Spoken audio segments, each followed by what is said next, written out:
win. Deadbolt, nigga. I don't know if you feel it, but we're gonna win. I don't know if you can see it, but we're gonna win. You got to understand, we're gonna win right now.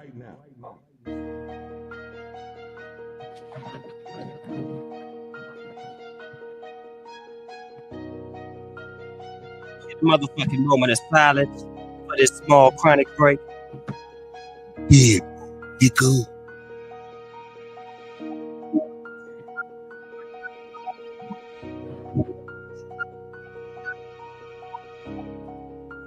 Storm.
Storm.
Deadbolt. Hey, Stop that damn music. Turn that shit off. Shit, they've been playing too much. Dude. What's going on? What's going on, dog? What's going on, dog? Deadbolt ATL, dog. What's going on with you on this Thursday night, Travo? Cool. Just cool. Little Thursday night football. You know, football season started back. Little Thursday nighter. Little Thursday night, they got a good matchup. You know, them Dolphins and them Bills. Now I want you to do me a matchup favor Thursday night. without us sounding like we going over things a couple of times. Now you seen the couple of things I dropped in there, right? Did we talk about that one joint that happened down here last episode or no? About what you just dropped? I mean, just the Georgia, yeah. No, that just happened. After we recorded last time, right? Yeah. Okay. Yeah, we get a motherfucking moment of silence. 7 days ago. This small chronic break. I haven't said anything. You want to go ahead and mention something about that right off the top? So it's down here. Yeah, man. We definitely want to mention something about what's going on because I think things is getting a little bit out of control. So let's go ahead and speak on it. At least 4 dead and multiple injured after shooting at what's that? Appalachia High School. Appalachian High School, Georgia. Suspect in police custody. Now, obviously, we all seen who the suspect is. 14-year-old boy. To me, you know, the first thing I thought, you know me, I just go straight off the cuff with shit. You feel what I'm saying? MK mind control. This is some government shit that they releasing back into the public. That's the first thing I said when I seen it. Because it ain't no way that all these goddamn kids, and even though they arrested the daddy and allegedly the daddy gifted him the gun, which I don't understand why you would gift a gun to a 14-year-old, but that's another story. But the point is, what I'm trying to say is that it just seems like it's always the same type of suspect, if you get what I'm saying, Trav. Like they all look the same, they all weird, they all got some type of unisexual look. You know what I'm saying? It just seems like it's never somebody normal, or it's never like a normal situation. Hey, these kids picked on me, so I came back and I wanted to finish the job, or you know, something of that nature. It's just a random, you know what I'm saying, out the blue type of occurrence. But this situation had a little legs because, you know, they allegedly got wind that this was supposed to happen, and the FBI went and knocked on homie door, went and paid a visit, and didn't arrest nobody. So I want to know who should be more held liable, the child and the father, or the FBI, who just seemed to think, oh, there's nothing here, nothing wrong here. You know, which one is more at fault in this situation? You know, because they could have put this fire out before it even started. I understand what you're saying, but when the investigation initially started, that was a year prior to what happened a few days ago. You know, they had got wind of him, you know, threatening some people or whatever on his Discord or something like that. And maybe he was being bullied or something, you know what I'm saying? And he chose to say something on a social media outlet, which is really, really popular right now. And Discord been popular for a while. But you know, like I said, they got back to authorities. They had a conversation with him and his father. They actually showed them they showed the sheriff, I think the sheriff's office up there in that county, talking to him and his father last year about the situation. You know, then maybe what would you do then though? Would you not allow him to go to no schools? Or would you go ahead and arrest him then? You know what I'm saying? Well, for terroristic threats, put him in prison. Because you know, terroristic threats for 13-year-old, that's gonna be a little different for an adult. You probably ain't gonna do no time. That's real. But I think also though too, like, you know, you could have put him in a special education school. Obviously, he has mental issues that regular school might not be the thing for him. So maybe you should have diagnosed him, put him in a special education school where he had a couple of teachers in the class. He goes through monthly evaluations, mental monthly evaluations. Special education schools do shit like that. Public schools don't do shit like that. Public schools do have things like that. They're supposed but not like special ed though. Special ed schools, bro, it ain't no such thing as a special ed school, my nigga. Special ed students go to school with regular students, my nigga. That's only down here. There is such thing as a behavioral school now. That's different than mental. Nah, that's different, bro. That's totally different, my nigga. Okay, well, it might. I'm gonna give you an alternative school would be for bad kids. That is a bad kid. The nigga threatening to shoot niggas.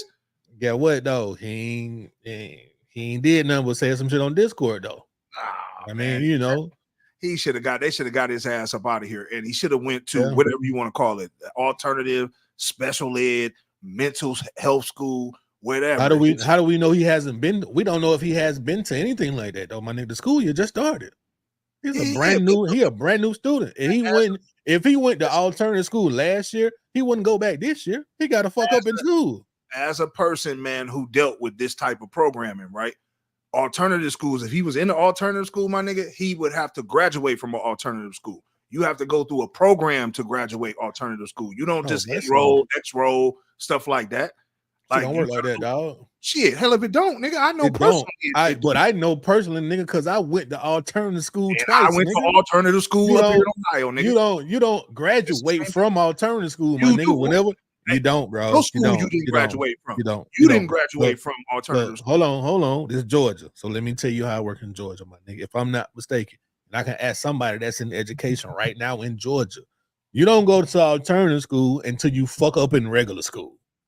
Once you fuck up in regular school, they'll get your last chance to actually finish this grade. Going on to the next is we're gonna send your ass to alternative school where all the bad kids at, nigga. Yeah, it's gonna be a little different in here, you know. But if you make it through this shit, then you'll go back to regular school next year. That's So y'all how didn't have it a usually graduation is. program or nothing like that. They No, just let nigga, you y'all gonna go. hell And no, keep you all gonna those go back to papers. regular class, nigga, next year. Shit. Oh, yeah, And y'all 9 times out of 10, look, 9 times out of 10, most niggas that went to alternative school, they end up failing the motherfucking grade anyway and going back to regular school, nigga, in the same grade they was in alternative school in. So shit, you know, yeah, it could be different in certain states, but I mean, them folks dropped the ball anyway, my nigga. They already knew who he was when they got the call. I think his mom had already called the school and told him, man, like my son is tripping. They went and found somebody else with a similar name in the school. Not even the same name, a similar name. So somebody had dropped the ball when the nigga mom had called and said, nigga, get him, he finna trip. Somebody dropped the ball in between then and the time he shot his first victim. So what's this thing about alleged other suspects that might have been involved? Because at first when we was hearing it, they were saying it might have been some alleged suspects that were involved. And this is where I associate the MK, or like you said, why? I mean, even if you think about it, like how the FBI just released them, like you said, they came to the conclusion that this is nothing. Like, how do we know that he wasn't a plant? Like, how do we know they don't take kids like that that's already halfway on the edge and you know, get them all okay, put them in my opinion, my nigga, in that perspective, you won't know. You won't know, but they'll know. But right. You're not supposed to know. Correct. You know what I'm saying? So I kind of understand what you're saying in that, but in that perspective, nigga, we would never know. You know what I'm saying? And we can't, because obviously it's a covert operation. It's a secret. Right. You know what I'm saying? So, you know, that shit was actually sad, man. For real. That kind of like that's in our backyard, literally. First time it's ever happened in the state of Georgia as far as this many people dying, man. And you know, I was talking to some people at work, man. Like, this shit don't really happen, really, at work and amongst, you know, outside. Like, this shit don't really happen. You know how they say we have bad schools. The hood school be the fucked up schools, right? Well, it don't never get like this though. Would you say it's because of the metal detectors that are in the schools now? Niggas still be in motherfucking niggas still be in the schools with guns, nigga.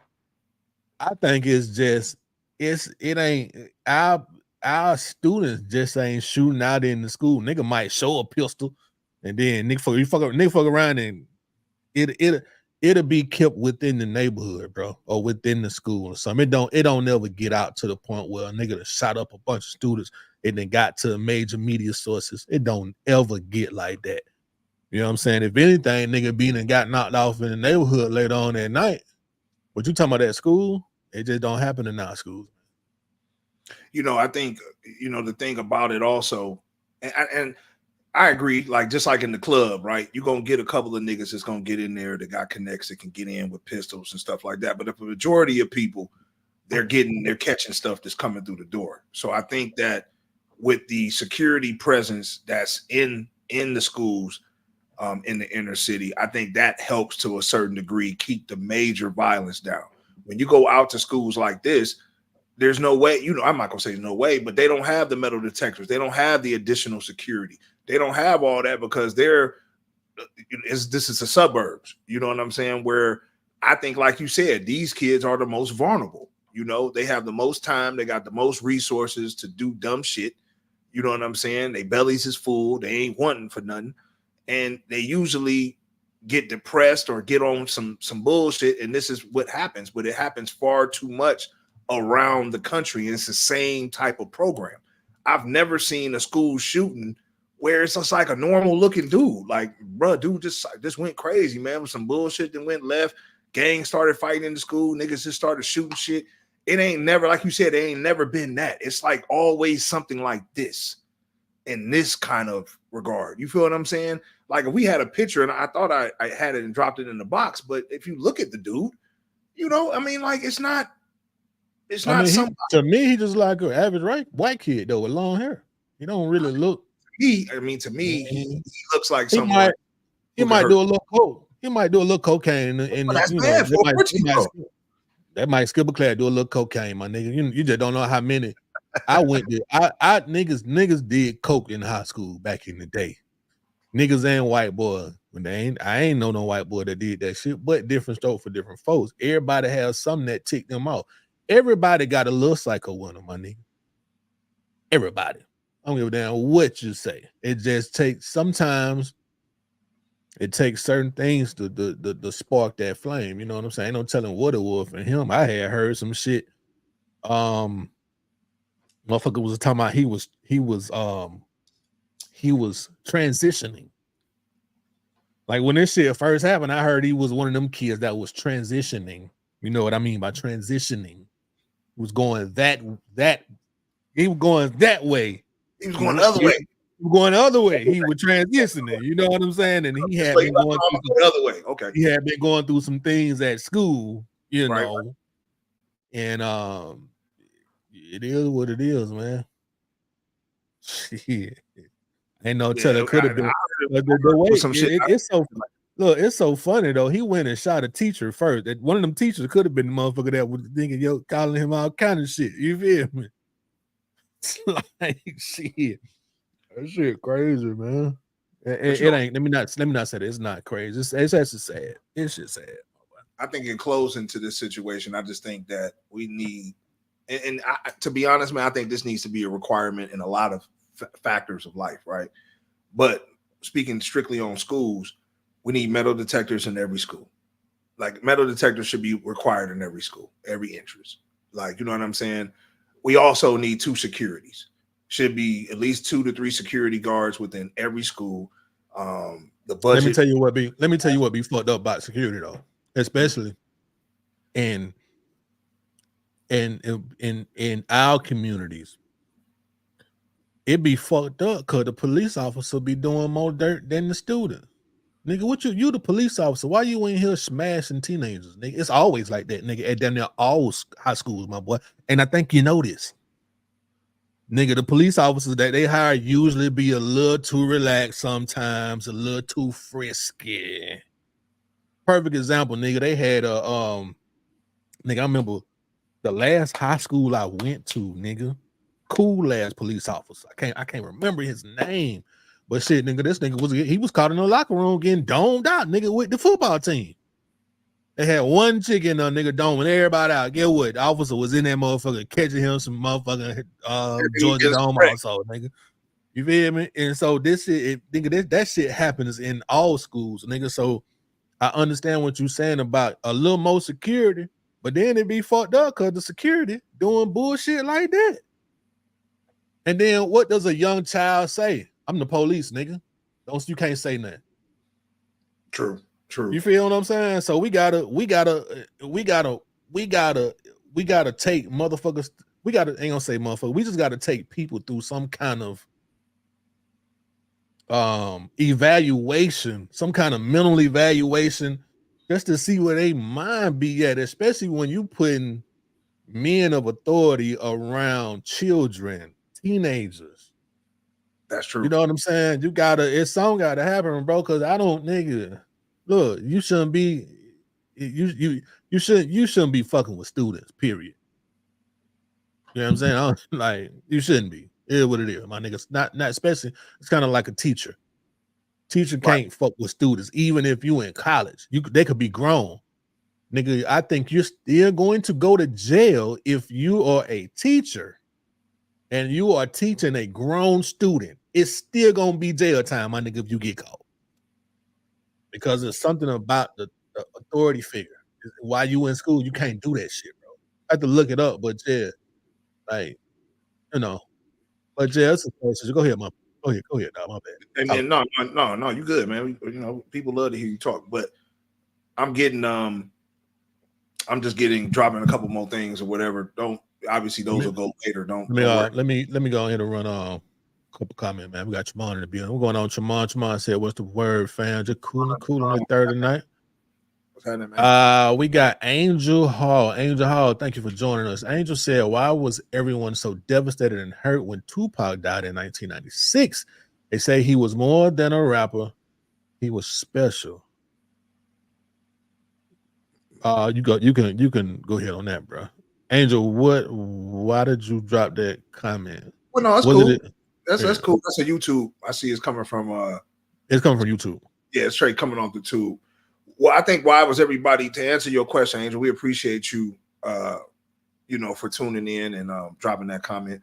I think the reason why people were devastated and hurt when Tupac passed away, because Tupac emotionally connected with people at a time where, the youth didn't have no one to connect to. You know what I mean? I know, me being a teenager at the time, Pac was out rocking. He just did things to touch your soul and touch your heart. And I think that's why kids like me were crying and stuff like that when he passed away. Because Pac was somebody who was, locked in with us, man. Like, he was locked in with us, and for better or worse, you look back on it, it's like, damn, Pac had a lot of good and a lot of bad about him, right? But it ain't no different than any other individual, no other man, So that would be my answer in short. You know what I'm saying? Trav, you wanna give Angel some feedback from YouTube? No, you good. Okay, cool. You Trav said I wouldn't have said much different for real. You know what I'm saying? Okay. Rest in peace, Tupac. So you want me to go all the way to the bottom? Would you jet drop? No. Those we gonna wait on those. I'm just getting. You want me to go up? Yeah. I go up. The Georgia right there. About being one of the most educated cities in America, according to Forbes. I know a lot of people are hanging their hat on this. I think really my thing to that, and my reply to that, would be, I think the reason why we have some of the most educated folks, because Atlanta is a hub. You got people from all over the world that come here. You know what I'm saying? And I think that's why, Atlanta would rank as the most educated, or one of the most. Well, obviously it is the most, educated city. You know what I'm saying? Now, I don't know. That could also mean the most in debt city, because education usually come with debt. So I'm anxious to hear where we rank amongst debt. But it's good to see, though, man, that, you know what I'm saying, it's a lot of smart individuals just coming to the South. I think that's needed. You know what I mean? Yeah, when this was first reported, I read the main article, and obviously it has something to do with the amount of colleges here in the metro Atlanta area, and also just in Georgia. You know what I'm saying? Obviously, University of Georgia Tech being them big dogs. You feel me? Obviously Georgia Tech is right here, but then we got so many colleges, and we got so many people that come here to go to school and graduate and then don't leave. They get good jobs here. So that's really the main reason why Atlanta is being called the most educated city in America. People come here, go to college, get a job here, don't fucking leave. So, ain't no wrong with that. Shit, they make it easy for niggas to come here and go to work. Look at all the big companies moving here. Microsoft here, Google here now. Salesforce, a lot of huge major companies in this motherfucker, man. Folks going to college, getting degrees, and they going straight to work soon as they got down graduate. But ain't no summertime after you graduate. We're going to work. Ain't no sunshine. Ain't no sunshine. Ain't no sunshine. Look, you fuck around and get your first apartment, nigga, downtown Atlanta somewhere, about $1,500, or get you some roommates. Y'all gonna get you a nice little apartment downtown, about $2,000, $2,500. Shit, you doing all right, boy. You 23 to 28 years old, boy, you actually doing all right. Boy, you fuck around, come out of college, making about 75, 80, maybe $100,000 a year. You doing pretty all right, but especially you got some roommate. Yeah. Y'all fuck up when y'all go buy them Hellcats though. You know what I'm saying? That'd be one of the first things a young nigga want to get. Well, go get me a cat. Or let me go get me a motherfucking what the Jeep shit is, the Track Hawk. Let me go get me a Hawk. Boy, nigga get out them streets and tear them bitches up, my boy. Yeah, man. But shout out to everybody, man, who got an education. What's up? Yeah. That's this, all right. Hey, go ahead, bro. I don't know. Where we going now? Down? Right up. I don't know why, people still continue to do, like, when I seen this shit, like, bro, you gonna get your motherfucking your flights revoked, and you ain't gonna even be able to motherfucking travel no more, nigga. This nigga looking like he about to motherfucking Bruce Lee something. Hold on, we got video. I think we got some video.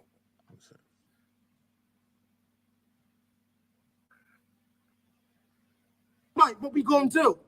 Oh, you missed my flight. Don't be trying to play this all on me. I'm back because of you, ho. One of these niggas. So what we gonna do? What we gonna do? Besides you keep recording, yeah, no, cute. You ain't. But what we gonna do? I'm sorry, I ain't hear you. What we gonna do? What are we gonna do?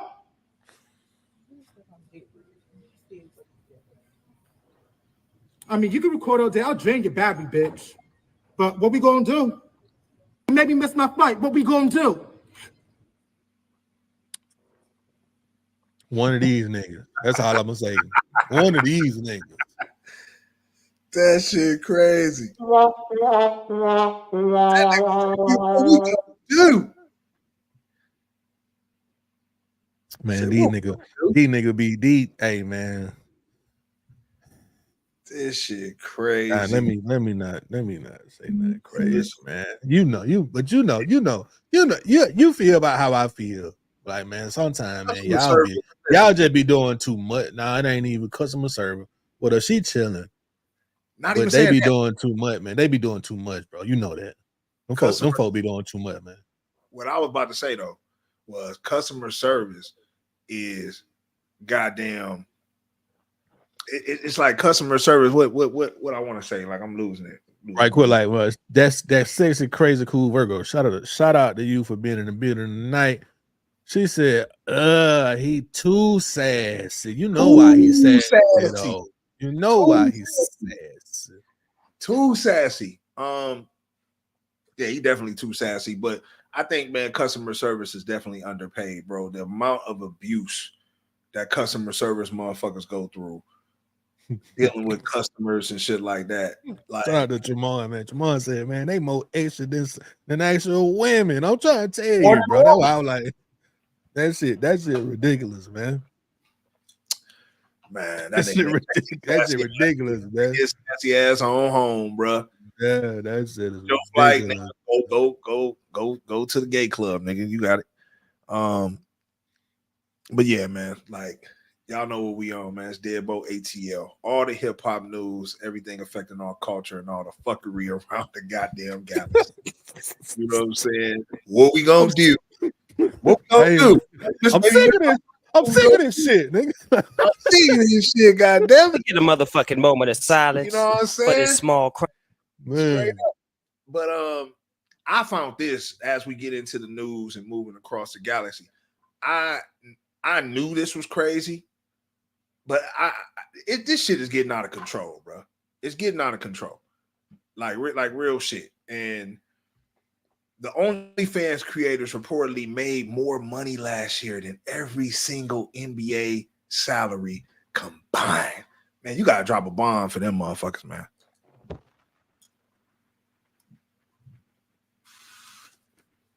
Yeah, I don't see nothing wrong with that. They don't see nothing wrong with that. So all the content and stuff that's getting dropped, it's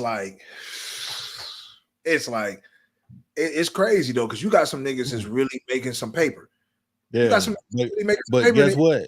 It based on the OnlyFans creators, and I know a lot of them motherfuckers be into the sex work, but to me it makes more sense for not even the highest paid thing on there though. It could be cooking though or some shit. You feel me? For real. That's what I'm saying. It's like sex is not even the highest. It's one of the highest paid, but it's not. It's probably fitness or cooking is probably the highest paid. If you know a list, send that shit to me. But I don't know. Probably fitness or cooking, because obviously that's what them the folk that was using that shit first before COVID hit, and the motherfuckers at Strokers and Blue Flame got a hold of that shit. Right. You know what I'm saying? So, I mean, they had to improvise to get their money, because they damn sure can dance and be coughing on motherfuckers. You feel me? Right. So I just think it's that shit done got out of control, man. They got something Hey, else over here. Is this the my only nigga. scroll Hold on, through? let me see. What do we got? OnlyFans creators made more last year than every single NBA salary, 6.6 billion, 2023 OnlyFans conference. So 5 billion, almost 2 billion. Okay. I mean, yeah, I can see that. Them definitely butt naked. Them chicks right there with them titties, yeah, them butt naked titties. They Yeah, got they clothes on right now. And I don't know. It's something about them glasses too. Let me know she get freaky. Them big glasses like that.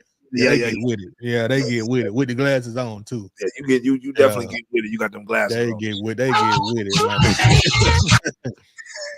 But you know what's so crazy about that? I definitely understand men paying to see women play in vagina before they pay to see niggas shoot a ball. I see that. I can see that. You know what I'm saying? And I can't even knock them for that, man. But I can't knock them. You know what? When you think about it like that, you absolutely motherfucking right.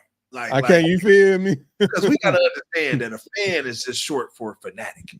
Exactly. You know that's really what it is. Fan means fanatic. So that means you're engulfed with somebody else's life, what somebody else's do. That's why when people rattle off stats and they're so involved in their player's life, I'd be like, bro, like you really want to be in this nigga skin for real. You remember Bussin Snipes had the movie?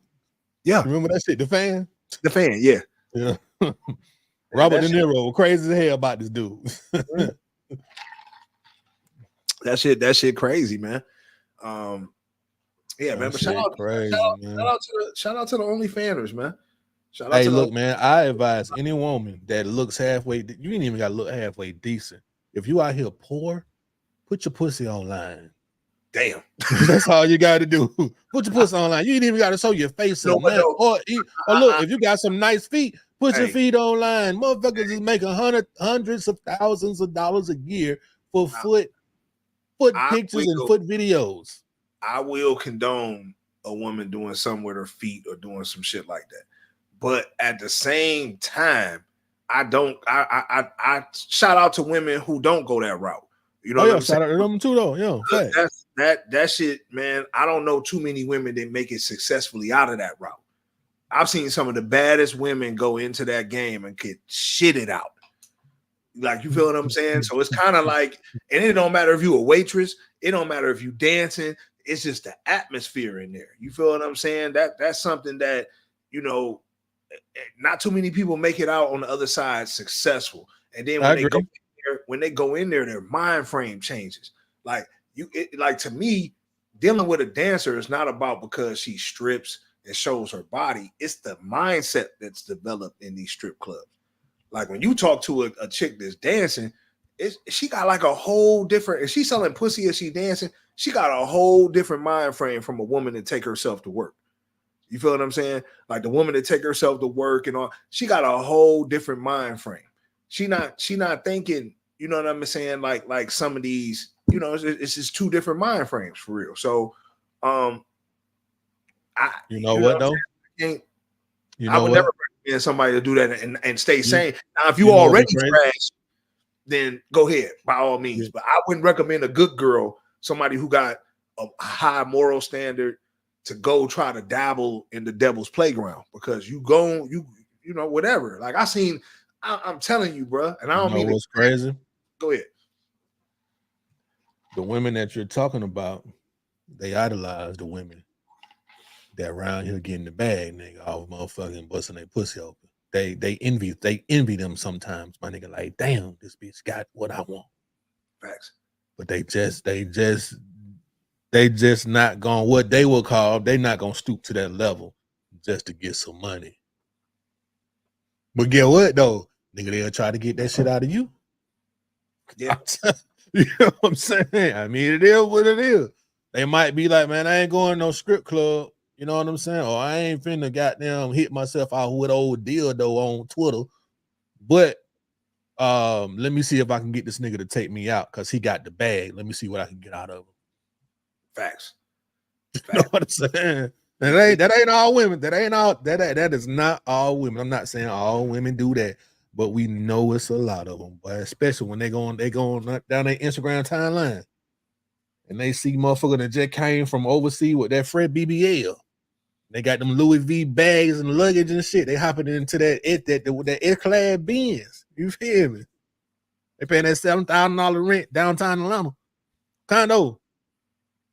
And then they looking at they pussy like, man, I ain't look, sometimes I look down at my dick, be like, man, I need to put this motherfucker online. But let me swing them motherfucker or something, but then I don't need it. I don't want the wrong motherfucker to see it. So it'll be just my luck. So a gay motherfucker hit me in my inbox. I done got mad. I done been arrested for hate crime, nigga. Oh shit! I can't do it, dog. Yeah. You been got arrested for a hate crime, nigga. Wrong motherfucker being a hot nigga inbox. Like, I can't believe it, bullshit. Oh my god, you know what I'm saying? And you know what's so crazy? I think you really segue. I think you really segue into the next joint, because I was gonna hit you with the woo wop on the dead side, but since you're talking about dropping shit online right now, obviously, if y'all been checking out what's been going on, I think they've been on that last cool day, goddamn. You know what I'm saying? Shannon Sharpe, goddamn, dropped his IG live, and obviously, man, it was some extracurricular activities, I will say. I think we have, for those who haven't seen it, you know what I'm saying? I think shout out to Toy Ann in the building. What's up, Toy Ann, baby? Hey, right quick, like before we play this, man, we got a couple of comments. Let me run through these comments right quick. Like Tremont said, I think the porn part makes the most money. That could be possible, Tremont. Like I said earlier, man, this nigga's paying to see that pussy. Especially when Walker. But look though, especially when you fuck around and find one that you like and she running that promo, that should be $3 for 30 days. Boy, you'll easily gonna pay that $3. And before you know it, you'll be the look at that shit. That's that day, my nigga, be the forgot about it. That month they hit your ass for $22, nigga. You be like, damn, I ain't mean to, damn, nigga. I just want the 30-day promo for the $3. So hey boy, that's how they begin, motherfucker. But some of the motherfuckers gonna let that shit ride on out and left. Like fuck it, shit. Especially when you can start messaging the motherfucker, you talking to somebody. Shit like that, it'd be a little different. You know what I'm saying? They going on Pornhub. On Pornhub, you watch some shit that ain't even in 1080, nigga, unless you pay they premium, nigga. All these little porn sites, you got to pay a premium to see that shit clearly. You feel me? Other than that shit gonna be pixelated than a motherfucker, man. That sexy, crazy, cool Virgo said you lose yourself once you slip into that lifestyle. For real. Yes, I think she's replying to what you were saying about how women are when they start stripping and shit, how different they are. So yeah, I agree with you. You can't lose yourself. You lose yourself, man. You really get on a different type of mental, man. It's like when you talk to a woman who partakes in that lifestyle, she's dealing with so many different people and different men. And obviously, man, she's been told everything under the sun. Whatever you say holds no relevance. And if you can't do it, the next nigga damn sure can. And I would never want to be in no dick swinging contest like that. I wouldn't want to be in no dick swinging contest like that. Like, when you deal with a stripper, you not only dealing with her, you dealing with, like, just imagine you make your girl mad right before she got to go to work. Man, what the fuck? Like, you know what I'm saying? Like on some real shit, like you and your girl getting an argument, nigga, and she about to get ready to go to work. Man, what you think about to get ready to happen, nigga? That one nigga who been tipping her good, nigga, all that time, gonna take her to that back room and do a little. Yeah, that's what's gonna end up happening because you done made her mad. So that nigga that she been saying no to, I got a man at home. Shantae got a man. You remember that song, right, Trav? That nigga at home, you know what I'm saying? She been telling that nigga at the club she got a nigga at home. Now all of a sudden she mad at that nigga. She gonna go ahead and take that couple extra dollars from homeboy. And see, and even if a girl don't do it like that, when you got everybody around you in that sauce, and some of the baddest women that you might respect, you like, damn, she bad like me, or she woo woo. And you see her busting tricks and doing this and doing that and getting to the bag. And like I think, man, the Players Club movie, man, describes it all. If a nigga want to know what I'm talking about, just watch Players Club. Watch how Rodney is in that bitch, turning tricks, making bread on the side, and then had girls who really wasn't on that type of time getting down with that type of time because they around her and they see what she doing. Yeah. You know what I mean? So that shit do change you, bro. So I will concur. So we got I think we got the audio or some shit. Goddamn old Shannon. Let me see if I can get this shit pulled up right quick. Like, there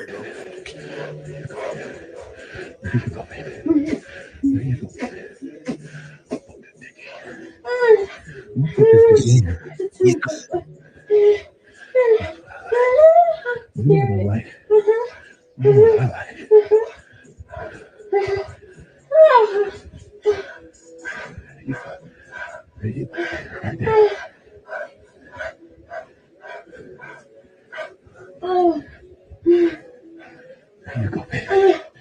There you go, baby. There you go, baby. That's my Michelle. That's my Michelle.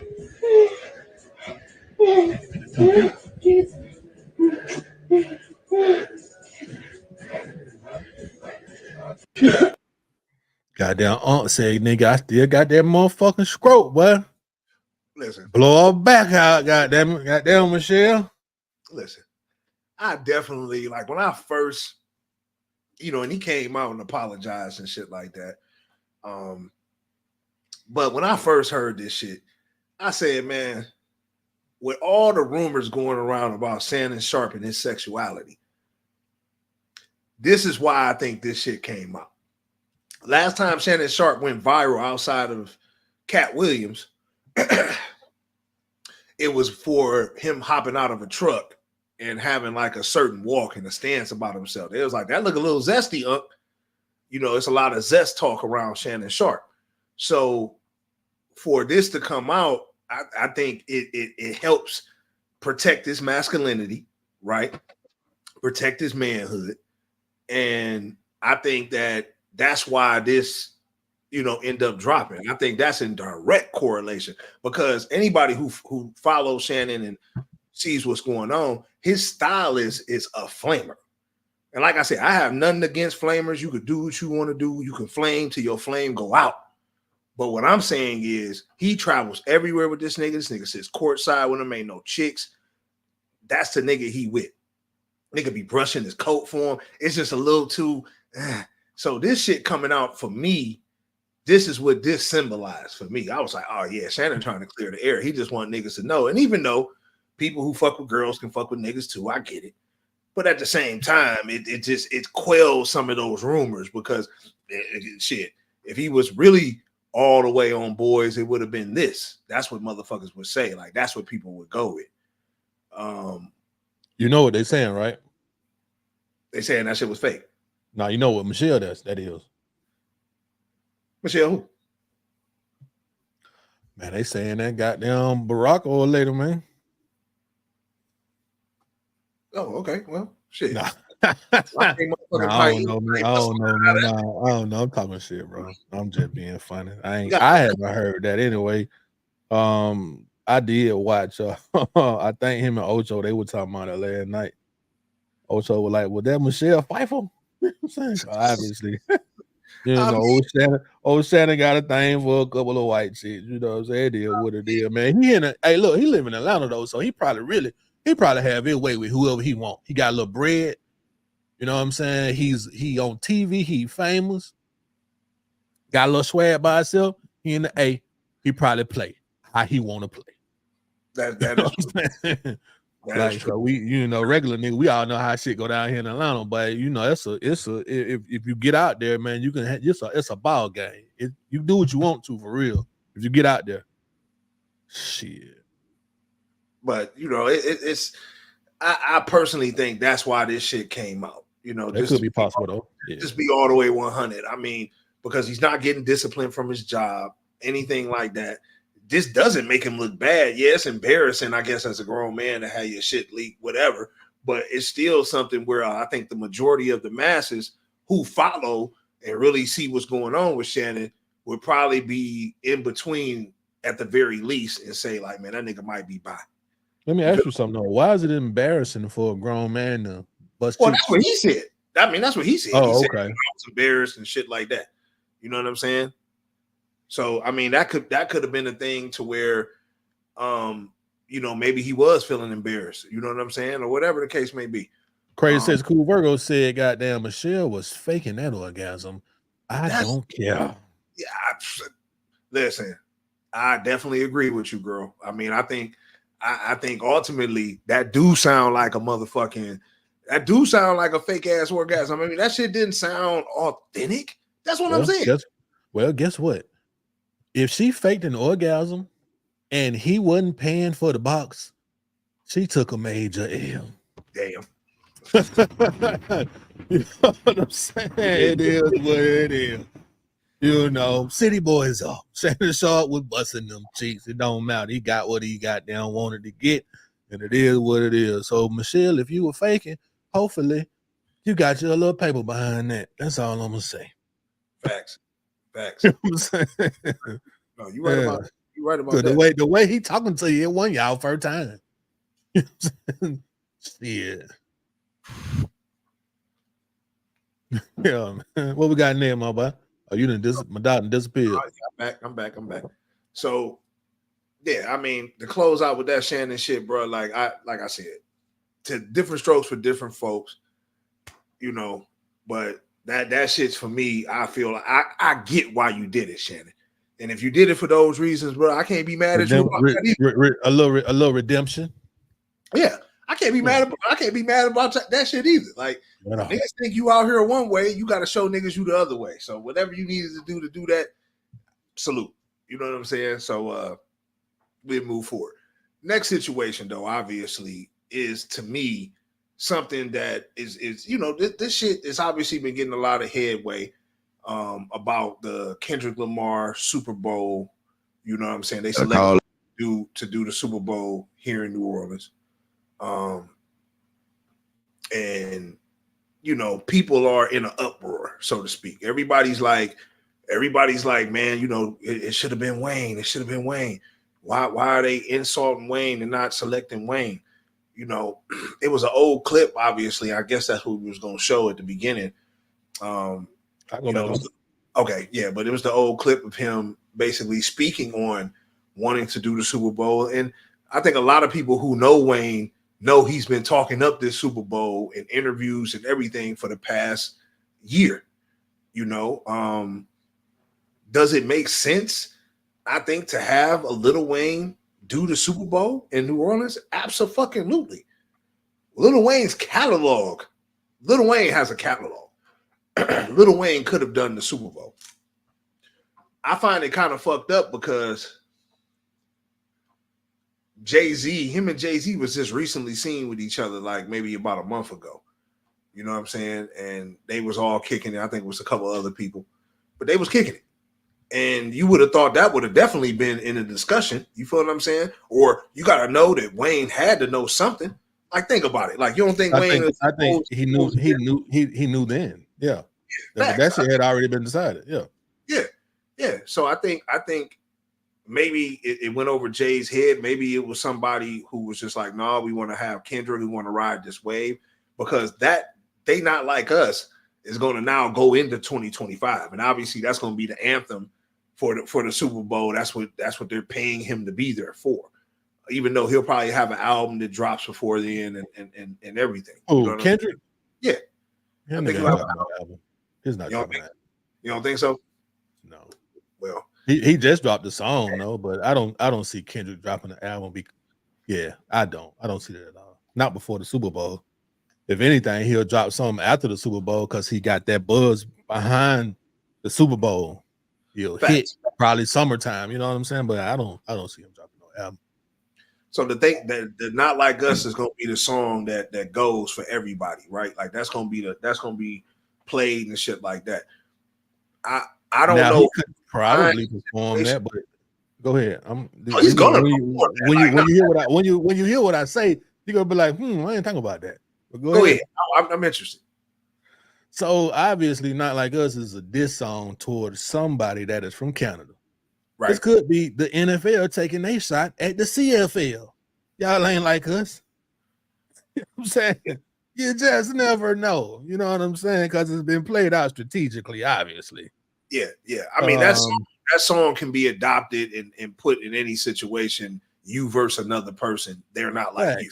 So, I mean, to me, that was just a genius song by Kendrick Lamar. Like, that song was genius, just to be 100. Like, you know, looking back on it now, it's been rocking for about 3 months now, I think. What, 2 months at least? But I mean, he with that song, he didn't say nothing that's not far-fetched. Nigga, people from Canada, niggas from Canada, they not like people from over here, bro. Yeah. They country is totally different. They go through totally different things. Shit ain't the same over there as it is over here. They got a lot more freedom over there. It's a lot. It's just a lot. From what I heard, anyway, it's a lot better. I guess they do have their racism and shit like that, but you know that shit ain't America, Jack. Yeah, that's true. I want to play that clip though. Let's go back to that clip with Wayne speaking on the Super Bowl. Mm-hmm. I got you. What you do to Super Bowl? Good. I gotta ask. I'm just asking a question, Wayne. I know the answer, but I gotta ask you. Of course, the Super Bowl is in New Orleans. I think it's in 2025 or something like that. He's doing it. I'm not sure. I'm not Wayne, sure. come on, man. Say I'm it, not Wayne. sure what Gotta shit. say it, Wayne. I don't. They know. I will not lie to you. I have not got a call. Hey, Jay, what you do to Super Bowl? Good. I Got a call. Hey, Jay, like but I'm camera folk, Jay. But we all praying. You know, we praying. We keeping our fingers crossed. I'm working hard. I'm gonna make sure this next album and everything I do is killer. So I'm gonna make it very hard for them to. I want to just make it hard for them not to holler at the boy. Got a call. Hey, Jay, but I'm camera folk, Jay. Okay, so Wayne, we didn't get that album. That was killer. I think we did get an album from Wayne, and it wasn't nothing. Wayne has not put out a good project, my nigga. His last 4, maybe. He hasn't put anything out that can compete with, you know, maybe the first 3 Carter albums. He ain't dropped nothing for real. Wayne, we know how your stage presence is. I've seen Wayne 2 times, and he has not put on a good performance neither time I've seen him. I've seen him with the live band and with the DJ. Just not something that I just want to keep going back to. It's not something that I raved about. It's not something I'm going to talk about for the next few days. It's not happening. Also, you know, when it comes to Super Bowl, it's really rare that somebody from the whole city gets picked. Yeah, you can say, well, it happened in L.A. Yeah, it happened in L.A. with Dr. Dre. It did. I don't see that shit happening with Wayne. It didn't happen here in Atlanta, my nigga, back in, 2019? Maroon fucking 5 was picked to be the halftime show. Obviously, they did bring Big Boy out. That's because the lead singer in Maroon 5 has a song with Big Boy. You know, salute the bruh. And that's what I said. I think Lil Wayne's gonna come out because him and Kendrick got a couple songs together. It's definitely it's possible for a nigga like Kendrick to have a whole Hot Boys little minute set on the stage, bro. Facts. It's definitely possible, my nigga. Yeah, and I think that's going to be in the works, especially now that they're getting together. They're doing the Louisiana Fest, the Hot Boys. They all getting back together. I said that shit too when I talked about it on the TikTok. Y'all follow the TikTok at Deadbolt TV1. Check out the clips I'm throwing up. But I talked about it on the clip. Like, yo, like I think this is in the cards for Wayne to, you know, come and you know, do like a little set with Kendrick. I think Kendrick is totally aware, totally a hip hop historian. I think he totally fucks with Wayne, but also with Wayne and, you know, being Drake's boss. You know, I think also it's a win for Kendrick either way, because Wayne is so hard pressed to fucking perform at the Super Bowl in Louisiana. If Kendrick make him an offer he can't refuse, will he go against his man? Because nigga, he's gonna perform. They're not like us. That got Drake pedophile, all type of dumb shit in it, right? He's gonna perform that song at the Super Bowl. You can book it.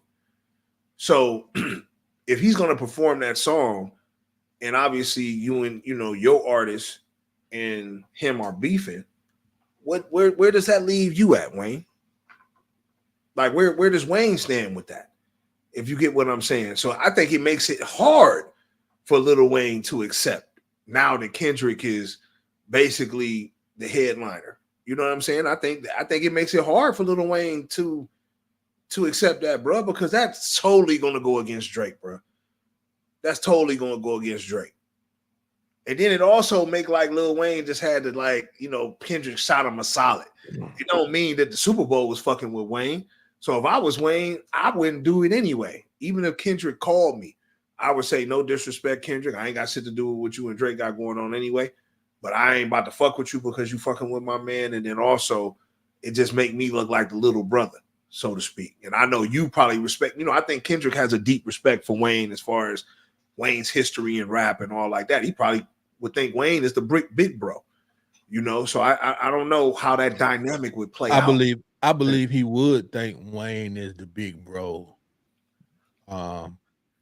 Hey man, Wayne hasn't had the career that Kendrick Lamar has had though. That's just facts. In a shorter amount of time, my nigga. We know Wayne is big. He's considered one of the GOATs. But that nigga he hasn't had a career like Kendrick, my nigga. And Kendrick nigga ain't stopping. He gonna keep climbing. I think it's what it is, bro. Living in the moment with that. I'm not. It's documented. When it comes to the music, when it comes to music, Kendrick is more successful than Wayne, my nigga. Documented, bro. And what he has all the accolades, my nigga, of musicians that are successful. Wayne sold 1 million fucking records. One time, my nigga, don't matter. In a day, I think on a Friday, he sold 1 million records on a Friday. On a release, in a weekend. That's amazing, my nigga. That is amazing, my boy. Wayne also was undeniably the #1 artist for a stretch of time. That is amazing, my nigga. Say Kendrick has had a stand to where he's been the #1 artist. I think now you can probably say, since he took down Drake, maybe you could say this was his stand and stuff like that to claim his throne. But I mean, come on, man. Like we living in a microscope. Before then, though, nigga. Before the whole shit with Drake, my boy. Before the whole shit with Drake. When you think about music and the music business, Kendrick Lamar has had a more successful career than Lil Wayne, my nigga, already. Kendrick Lamar has 17 Grammys. Kendrick Lamar has won a Pulitzer Prize because of one of his songs, my nigga. Kendrick Lamar has the highest selling rap tour of all time. You heard what I just said? Nobody has made as much money as Kendrick Lamar off of a rap tour, my nigga. Nobody in rap history. Kendrick Lamar done already shot past a lot of niggas we love and respect, bro. He done shot past niggas. I can't say he shot past Wayne, though, man. He done shot past Wayne, my nigga. Wayne got more platinum albums than Kendrick Lamar. Wayne has more albums than Wayne have been in the game longer than Kendrick Lamar, my nigga. Rick Ross has been in the game. Rick Ross has been in the game longer than Kendrick Lamar, and he ain't got more platinum records than Kendrick Lamar. So what is you saying? Like, that doesn't matter, nigga, because Rick Ross ain't as big as an artist as Kendrick Lamar, my boy. At one point in time, Rick Ross was the #1 artist in hip hop. Rick Ross has 1 platinum album, my nigga, out of all the albums he got. Okay, what does that mean? Nigga, he's not that big. But what I'm saying is there are not enough people buying his music and tapping into Rick now, Ross. Though. At one point in time, Rick Ross was consistently everybody had their moment, my nigga. Everybody had their moment a year or 2, or maybe even 5. Ain't none of them niggas had the career Kendrick Lamar has had, bro. I'm telling you. Undeniable. They haven't, my nigga. Undeniable. One of the greatest. He still has not had the career that Kendrick has had, my boy. Lil Wayne has been hot for 17 fucking 20 years. He might not be hot now, my nigga. Okay, Lil Wayne was hot in the 90s, the early 2000s, and all through the motherfucking mid 2000s, nigga. From 2005 that's to fine. 2010, wasn't nobody hotter than Lil Wayne. From the And squad up. that's good, my nigga. That's good. We love never had Little one Lil Wayne, my nigga.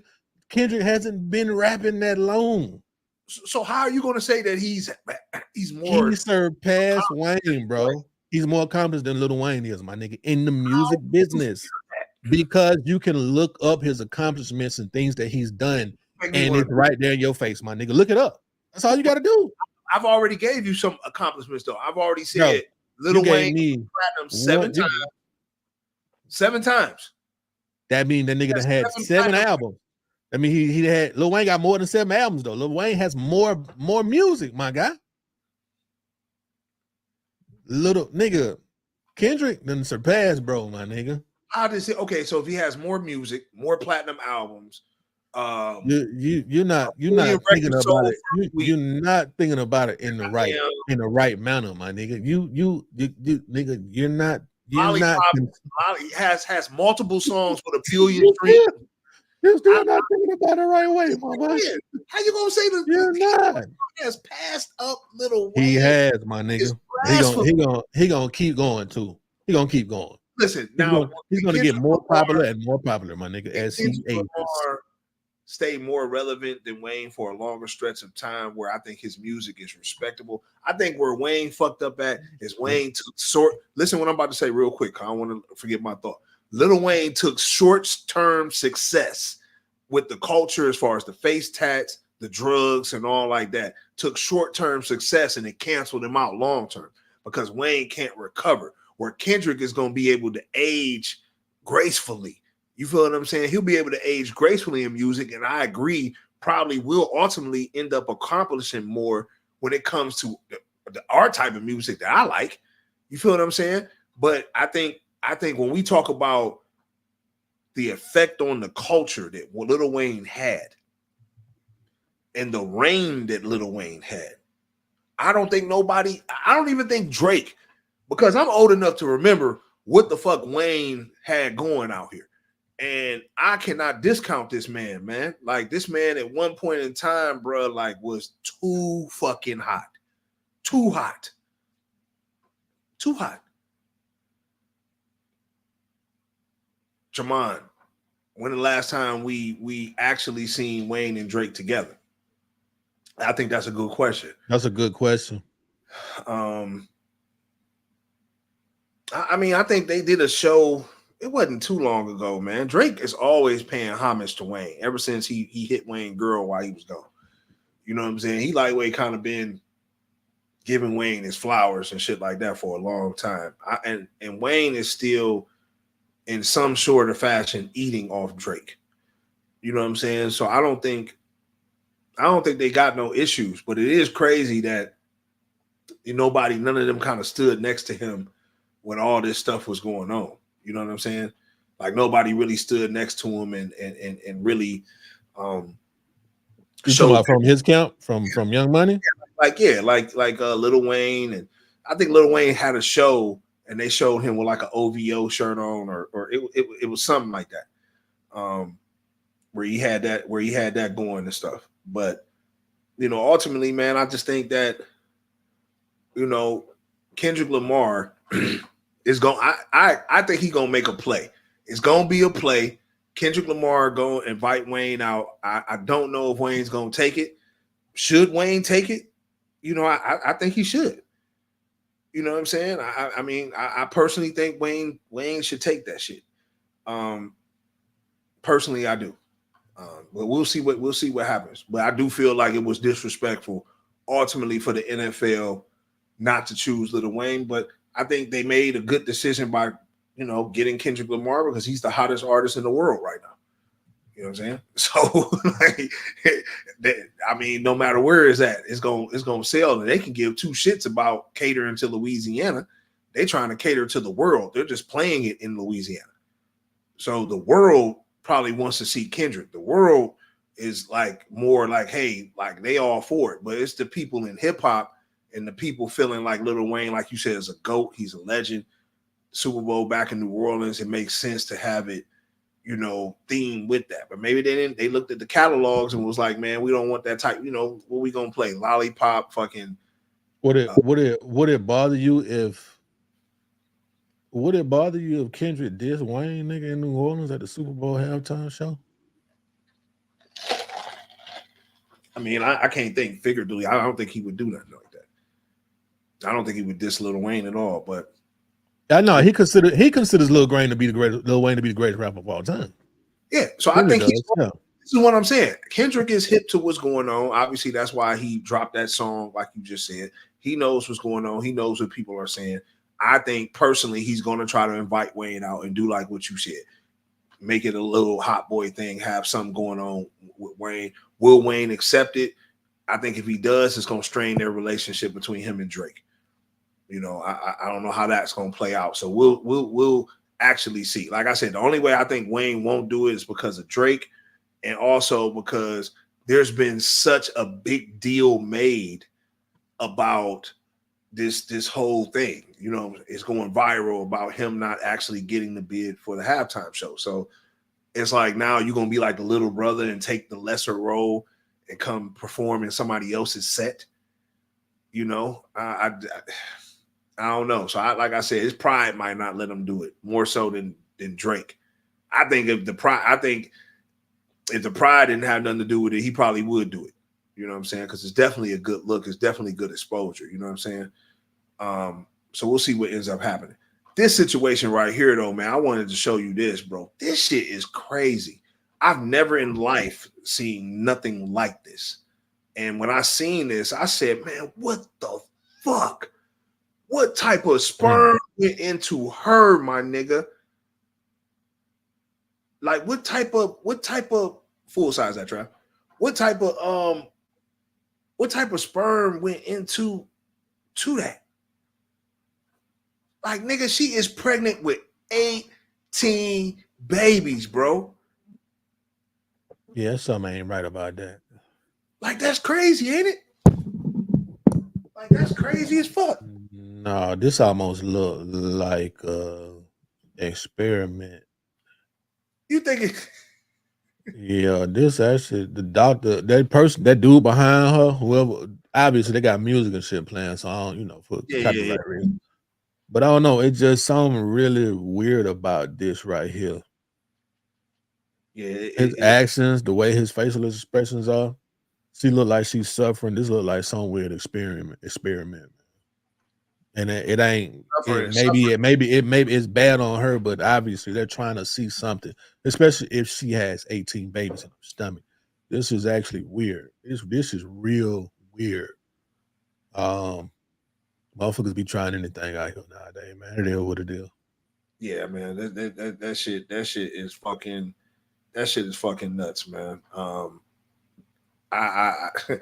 They need to show her giving, like, I maybe put that on some type of black channel or whatever, but I would love to see all those babies come out, like how that shit would look, nigga. Like, she just like, damn, 18 of them bitches, man.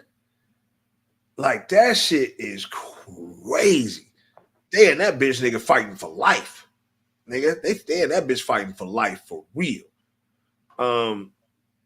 But yeah, we got some sad news to report also, man. A legend within the R&B soul community, singer Frankie Beverly passes away at the age of 77. Frankie Beverly and Maze, man. I mean, you already know. Like, it speaks for itself. It's a brand. You know what I'm saying? My parents used to go see them. They've been touring and getting money all the way up to his death. I want to say, like, they've been doing shows recently. So, you know, so definitely want to give our condolences, man, to the Beverly family. You know, like I said, he's a motherfucking legend. Like, it ain't even nothing else to talk about. When it comes to him, like, he's a legend. You know what I'm saying? Trav, you got any words you want to put in for Mr. Beverly? No, rest in peace, old Frankie. I think he was already sick or something. You know what I'm saying? Yeah, man. He been going for a long time. He's been going for a long time. You know what I'm saying? So Shout out to Beverly, man. You definitely will be missed. Y'all music legendary. Play it to this day, so you know what's going on. Another now this saddens me. Like as we talk about this next thing, I'm sad as a fan, you know, because it's always associated with my team. It always has something to do with somebody like one of my players, right? But the fact that this man has now got another alleged situation, another one, Deshaun Watson, NFL star, and he's not a star. I can't say he's a star anymore because he's been playing like shit. So just NFL player Deshaun Watson sued for an alleged sexual assault. A woman during a dinner date at her home claims she found him naked in the bedroom demanding a butt massage. Deshaun. What is going on, man? And this is why, listen, and I think the same attorney is handling this, the one who handled all the other cases for the other women.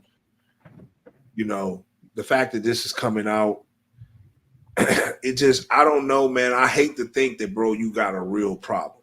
Because I was on the lines where they was trying to frame you because you wanted to leave Houston and stuff like that. But it just seems like with all these mysterious women that are just coming out saying that you're following them. And look, I ain't going to hold you. Your woman is fine, my nigga. Like your woman, she's bad. So I don't know why you need to do all that. You making, you know, even at that time, you was making good money. You know what I'm saying? You making great money.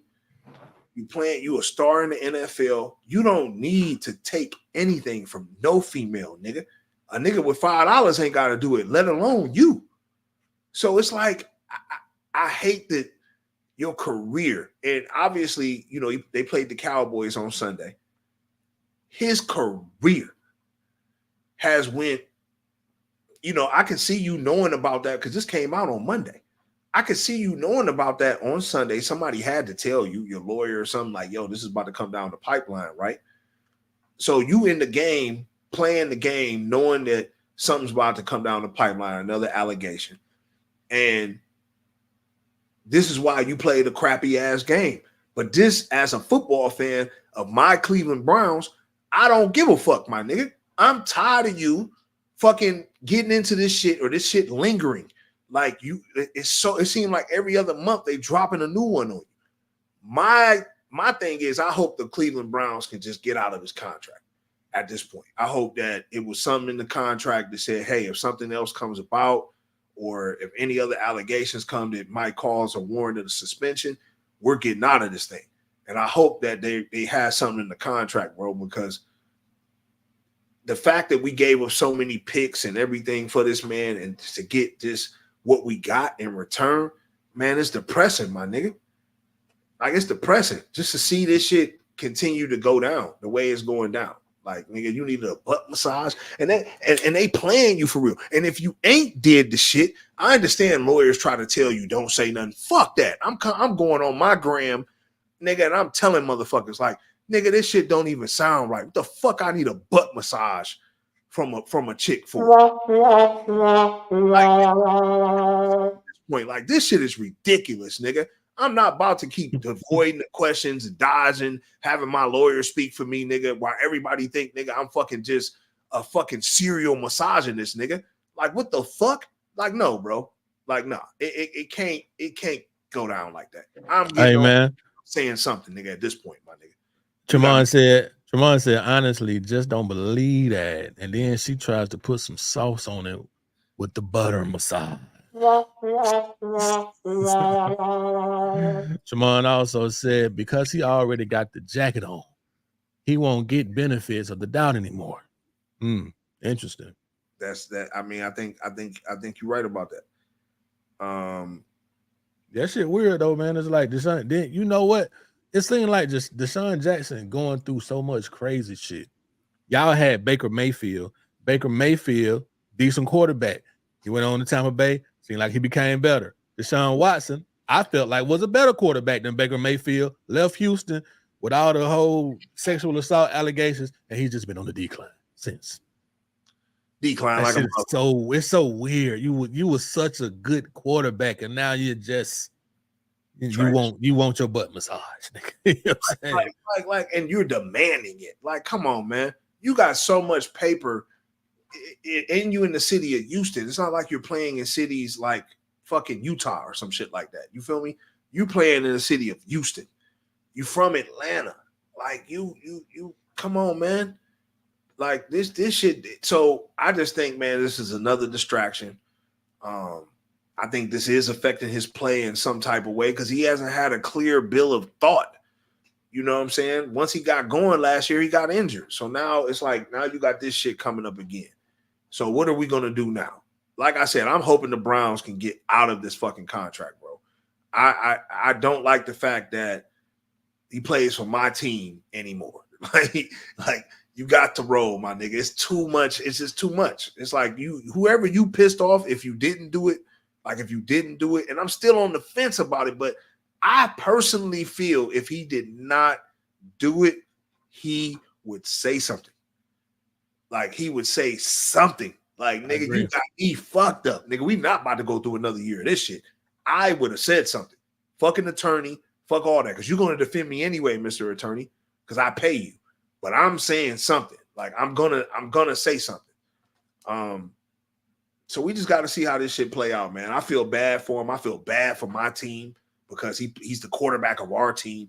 But I think the best thing that we can do is just make sure that we get homie up out of there. Like, he just needs to go. Like, I don't want to hear the excuses and shit no more. I just think it's time to say goodbye.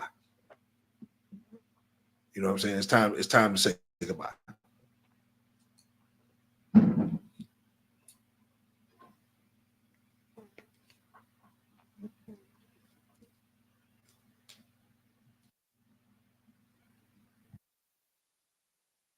You all right, dog? Yeah, I'm cool. My thing went up for a second. I apologize. All right, here we go. So, yeah, that's where I'm at with that, bro. You know, that's where I'm at with that.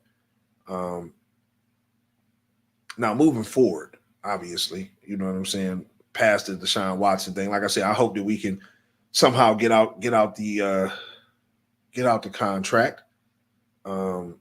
Another person too, man, who can't seem to get out of it, just had a major lawsuit judgment put against him, and now he's filing an emergency motion to overturn this $100 million default, and that's P. Diddy, the Didster. I don't know what to say, man. I mean, you know, Diddy just off the grid right now, but he's still moving around. Obviously, you know, we seen him on beaches in Miami with Stevie J. The man's still moving around. But I do think, man, they trying to wipe him clean at this point. Like at this point, I think they trying to, you know, get him out of here. You know, they want to make sure that they deplete his money as much as they can. So I mean, $100 million ain't. Yeah, hell yeah, we gotta file an emergency junction. We gotta file something. Shit, we can't let that go down the pipeline. So of course he's gonna do an emergency stoppage, or you know, try to, you know, see what he can actually do, because you know he already paid Cassie 30 M's, and now, you know what I'm saying, you asking this man for another $100 million, and that judgment went down. I just don't see. Yeah, this is a default judgment, my nigga. This is like, you gotta pay up. This is default. Like $100 million, you gotta pay up. Something didn't happen, you ain't do something in enough time, so where they hit you with a default judgment to where you gotta pay. So now they're trying to get the judgment overturned. But Diddy have been hit with another $100 million lawsuit from the Dawn chick and Diddy Dirty Money, nigga. People have been talking about that shit today. I'm gonna try to pull that shit up right quick, like for the chat, if people don't know about it. But on top of this, he done been hit with another one, $100 million, my nigga.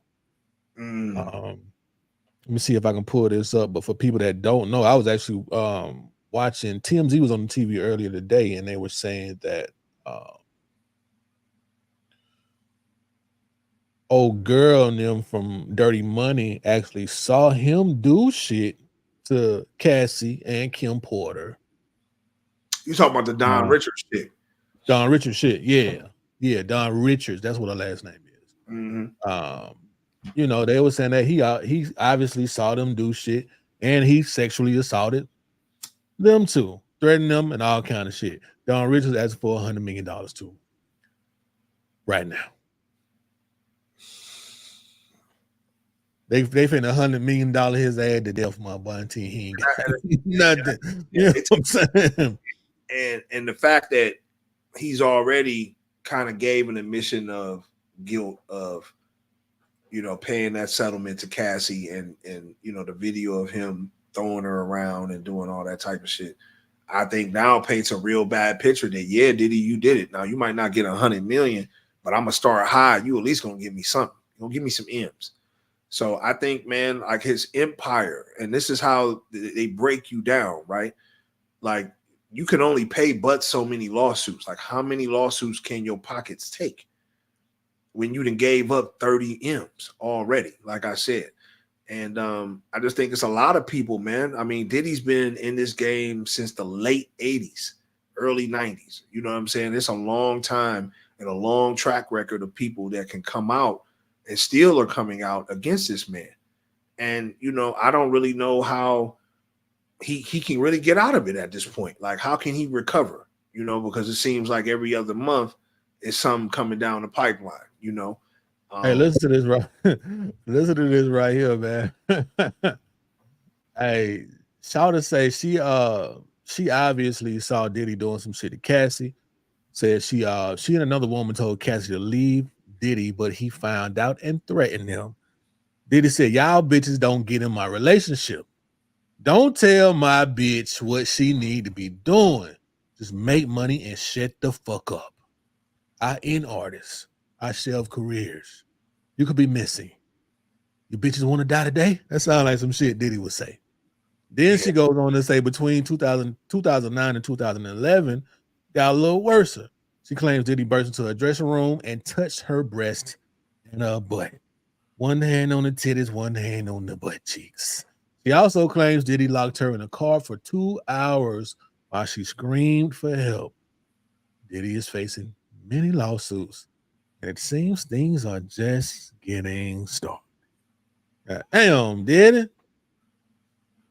It's great. I mean, and like you said, man, just him being in this situation, man, where so many people can come out on him. I don't see how he can survive it.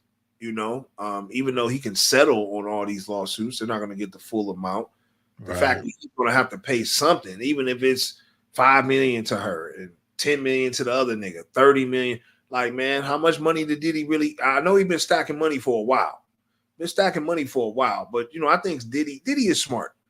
You know, I think he got a lot of assets in his mama name, shit like that. You know, I don't think he has but so much, you know, shit. Like, what can you know? But I know he got money under the motherfucking mattress. I can bet you that. Yeah, he ain't broke. Yeah, he ain't broke by. What we got? What Jamon said? Jamon said that she seen all this, why she kept dealing with him for the money. That bag, you already know. Facts. Yeah, it's all about the money.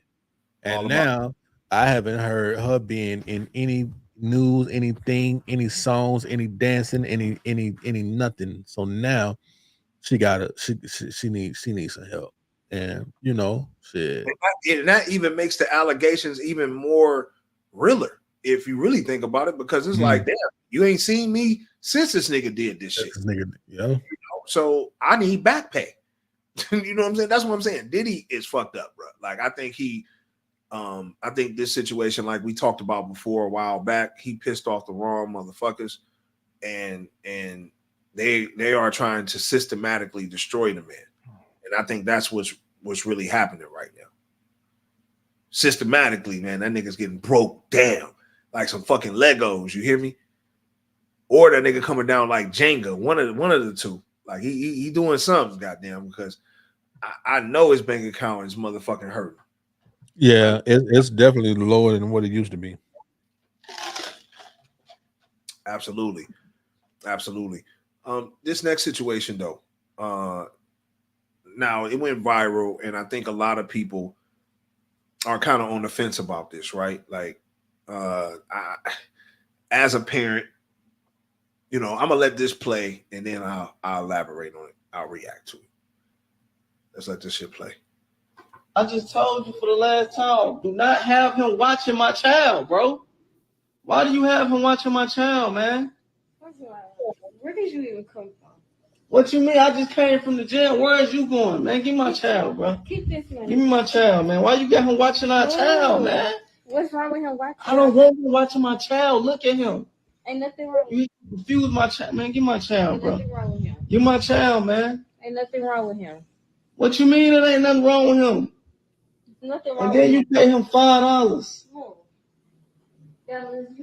I know. I told you I don't want your brother watching my child, bro. I told you that. I told you that I don't want your brother watching my child. What he watching him? Man, give me my son, man. Give me my son, bro. Give me my son, man. Yeah. Man, give me my son. Give me my son. See. Oh, I told you that from the get-go. I don't want him watching I don't even want him around my child, bro. I don't even want him around my child. What you mean? It's okay, bro. You finna go. Come on, man. I don't even want him in my crib, bro. You gonna watch him? You gonna watch your kid? I don't even want him. Yes, I will watch my kid. Get him out of here, man. I don't even want this nigga in my crib. Just look at him, man. And then you gave him $5. Then you gave him $5. I just told you for the last time. Do not. I mean, I think that the father got the right, bro, to feel the way that he fucking feel. You know what I'm saying? I think, especially having a son, you know what I'm saying? Like you having a son and shit like that. I think it is very confusing to see your son and have your son around, your brother who is a drag queen. You know what I'm saying? Like, I think that is like a conflict of interest, especially when it comes to a boy. So I personally don't think the father was wrong in this situation. Like, I don't think he was wrong in this situation. I don't think so either. Like he wasn't. I don't think he was wrong at all in this type of situation. It's tough, man. When you make decisions like that, and you make decisions that go against the fabric of normal society, or what we think is obviously normal, you can't expect everybody to be cool with that. And I think that we put a lot of brothers and people in messed up situations when we put them around that. But then we also got to know, like, who you having children with. Like, like Tremont just said, bro definitely had a kid with the wrong woman. You got to know, man, you got to ask a woman what her values are. Like, what are her values and shit? What's she going to stand on and shit like that? You know what I'm saying? Like, what's she standing on and all like that? You know what I mean? Because, with you having such a young child, you knew this nigga was on that type of time. So maybe you should have reconsidered that, because you can't expect her to turn on her brother though. Like, you know what I'm saying? Like, you can't expect her to say, oh, I'm gonna turn on my brother. That's her brother. You know what I mean? So I think it's all fun about the video. Because that was me. I would have just grabbed the kid and got down, left about the room. I wouldn't even been recording that. It wouldn't even been no talking. Come on, let go. I mean, everybody trying to go viral. So I mean, it could have been a situation where, everything has the potential of being staged. Let's say that. Everything we've ever reported on. But, I think this could be a real scenario though, right? Like, he comes in, maybe he just wanted to document it just to show, like, nigga, like, I'm not wrong for this. You know what I mean? We got another comment. Such a crazy cool Virgo said, out of respect, don't have him at the crib. Period. Simple. Let's keep things peaceful. Yeah, I mean, like I agree. I agree totally. I don't think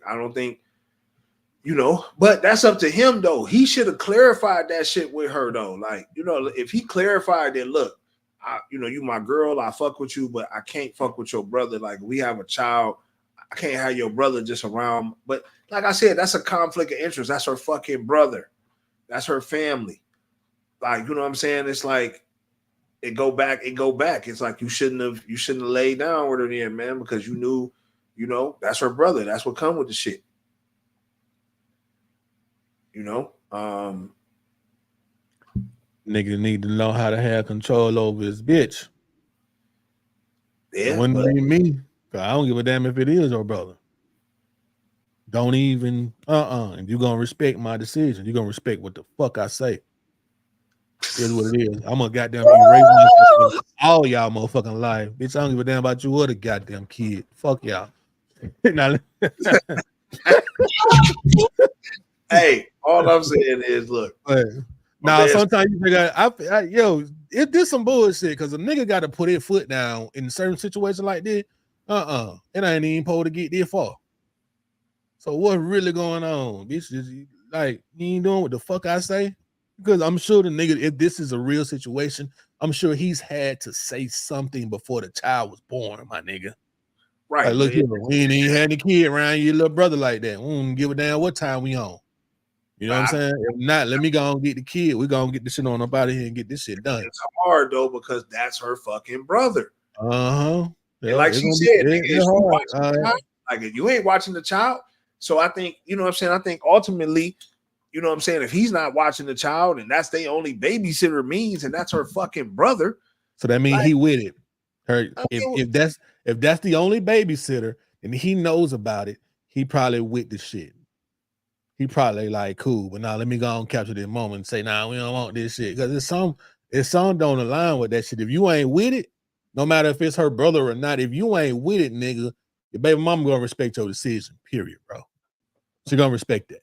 She's supposed to. If she don't, my nigga, you got a bigger problem on your hand. Get your ass up out of that situation, my boy. Get away from that. Yeah, now y'all got a kid together. And if you get away from that, she definitely gonna have him around because now different houses and shit. You know what I'm saying? But you better know how to delete. You better know how to hit that delete button when it's time. If you feel so serious about it, some boy, hit the escape and the delete button. Yeah. It is what it is. Sometimes you just got to do what you got to do, man. Yeah. I mean, it's definitely a tough situation that I think homie in because that's her brother. I don't never see that going away. Period. Motherfucking point blank. You know what would you do in this situation? You personally, would you talk to your old lady about it if you had a kid with someone that had cross-dressing close relatives? How would you have this conversation with the woman? Man, that's so fucking tough because obviously I would tell her like I ain't down with that shit, right? But it's like ultimately, what can I expect if that's her baby brother? Like if that's her fucking brother, it's kind of like, and she was close with her brother, like, and this is her brother, like they ain't beefing and no shit like that. What can I really expect for real? For him not, especially if I'm not in a position to where I can watch my son or pay for a real babysitter. You heard what he said. He said that you gave him $5. So obviously this nigga was tripping about, he was mad that you even had to pay the nigga, but $5, my nigga, come on, my nigga. Can't even get a McDonald's meal. You got to put the tax on that.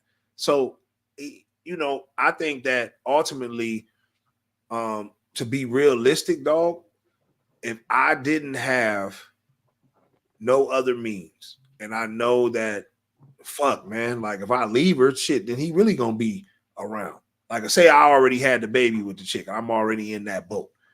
So I'm just giving you this scenario. Like I'm already in the boat. I can't take it back. You know what I'm saying? I probably would just have to have a talk with Holmes. Like, look, man, when you're around my child, I need you to be a man. Now, what you makeup, all that makeup and shit got to go. Yeah, what you do outside of the household, It's totally up to you. I can't stop you from doing that. But as a respect for me and my child, who I want to raise as a straight up man, you feel what I'm saying? I don't want him doing what you do respectfully. I don't need you being like that. And if you can't put that down for your nephew, to give your nephew a chance at life, like for him to make his own decisions, not that he was influenced. So when he get older, he could say, my uncle used to do this, so that's why I wear high heels, because my uncle wore them. I don't want him to motherfucking say that. If he chooses to want to do that shit, it wasn't from nothing he's seen in my household. So I think he should have had a talk with him like that. What I think is going on in the house is that dude sound like a young nigga, and he ain't having no motion with homie. He ain't talking to homie. He just telling the girl that I don't fuck with your brother because he one of those. And I think that's what's going on. I don't think he's had a mature conversation with Holmes, because I personally think that Holmes fucking around would do that shit. He would do it. I think I could get him to do it. Just like, yo, man, just when you outside of here, bro, this is what I need going on. You know what I'm saying? When we call you over here to watch him, nigga, you wasn't born a motherfucking chick, so you can easily wipe that shit on, wax off, Daniel, son. You feel what I'm saying? Get that shit off, then come and babysit. You know what I mean? And I'm cool. Whatever you do outside of the house, that's your business. You know what I mean? But while you here, I just need you looking regular, my nigga. And I think he will understand that shit, bro. Like, or try to. Like, you know what I mean? Like, I don't think that was said, though. I just think little homie was like, man, I ain't fucking with your brother. Your brother on, he doing this, he doing that. He on that type of time, wearing makeup. I think that's what's going on. Hey, research shows that most people that live that lifestyle don't want their kids or nephews and nieces to go that route. Facts. Probably. Like they don't try to influence that type of shit on them. Right. So that's what I'm saying. I don't think that. Call my phone, man. When you call my phone, dog. I lost my phone sitting right here. I don't know where it's at. Call my phone when you get a chance. If your phone in your lap, call my phone. All right. But yeah, let's run the next topic though on this joint. If you can get the topic pulled. This right here though, man, like I don't know how many more sisters is gonna fall victim to this, right? Now we done talked about this a few different times, a few different scenarios, but it just it's like, was he wrong for leaving her at the airport, or should she have just stayed home? Let's hear her story. What is her story? You guys gotta let the female talk. What's her story?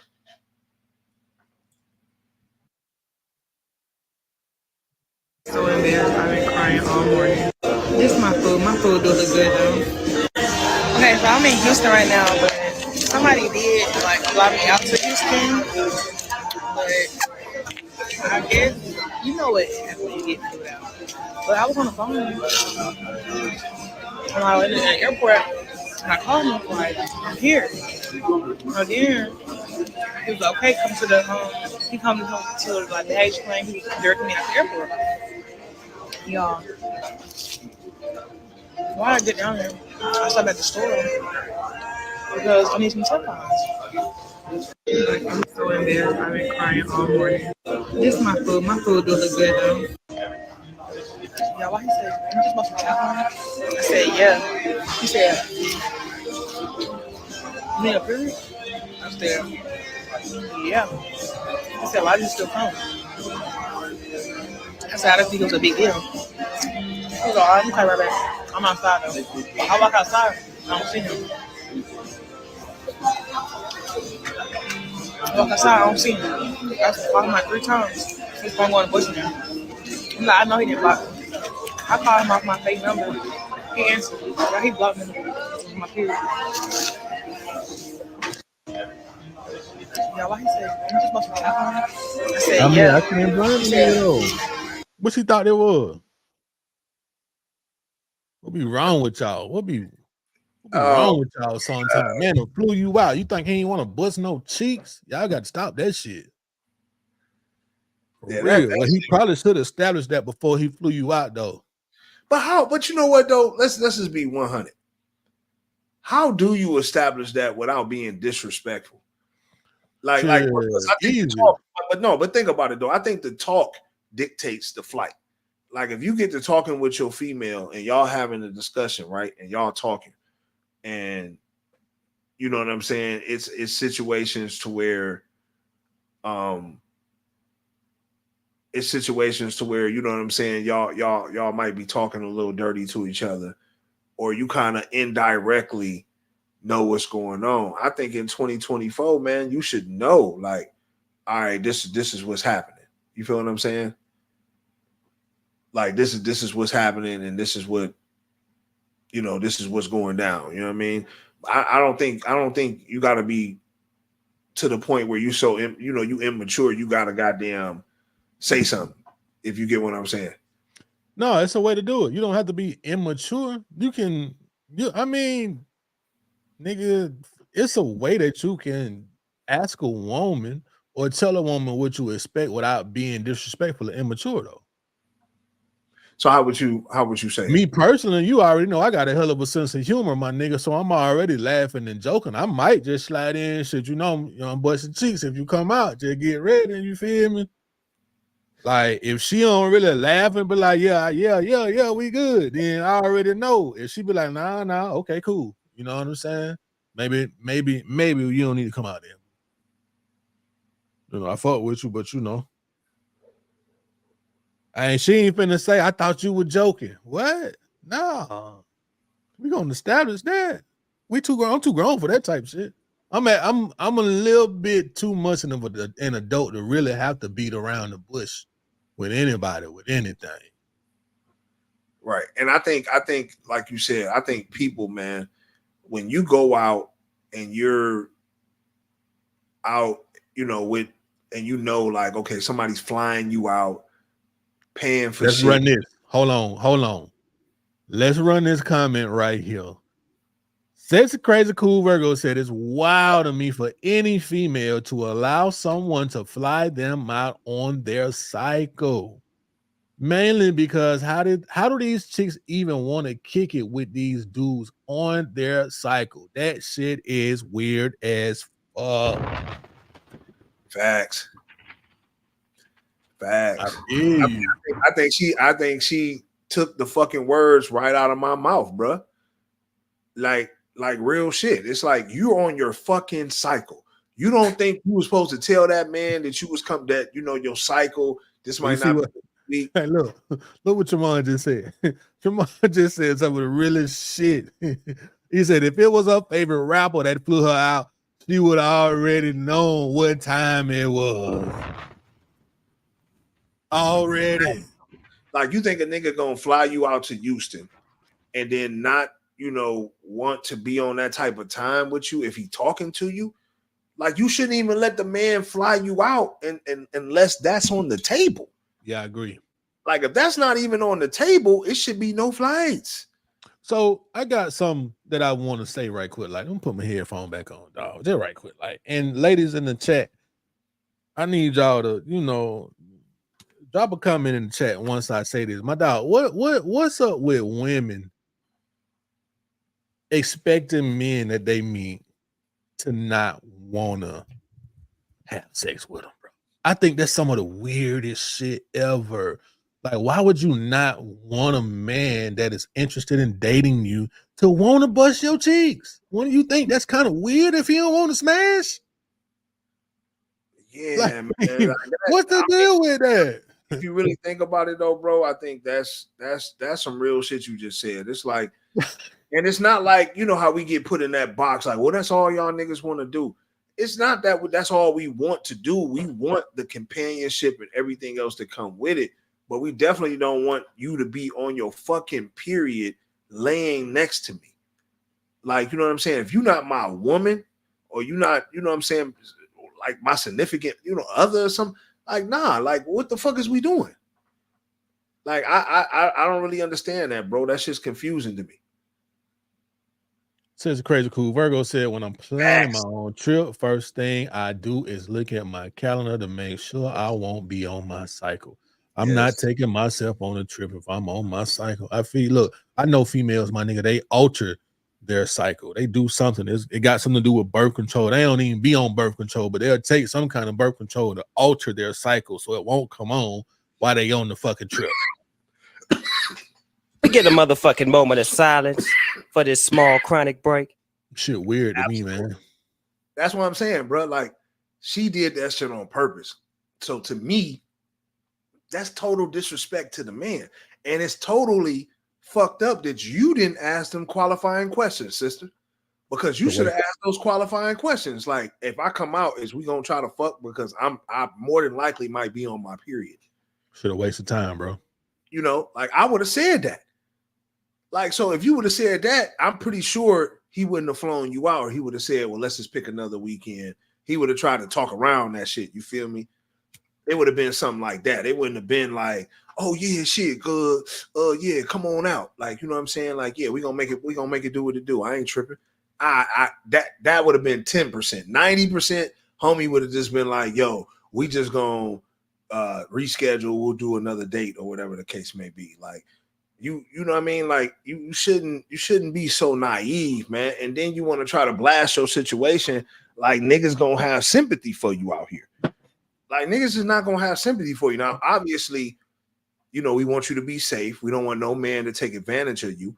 And I respect your rights as a woman to not want to give up the poom poom. But I think when you put yourselves in situations that dictate that, then you got to lightweight kind of go with the flow or not partake in the act. You know what I'm saying? We got a comment. Coach Amon said she would have felt disrespected. I think he was replying to something that you said earlier, a few minutes ago. Yeah, that shit, man. That shit is crazy, man. You know what? Just on a side note too, I want to show this, man, because I found it real crazy. You know how shit just always come from somewhere, right?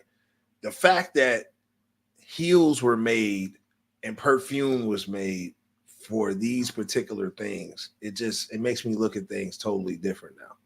Like, when I seen this, I just caught this clip and I was like, yo, like, this shit is crazy. What is this? Audio? Yeah. Here we go. Thank you.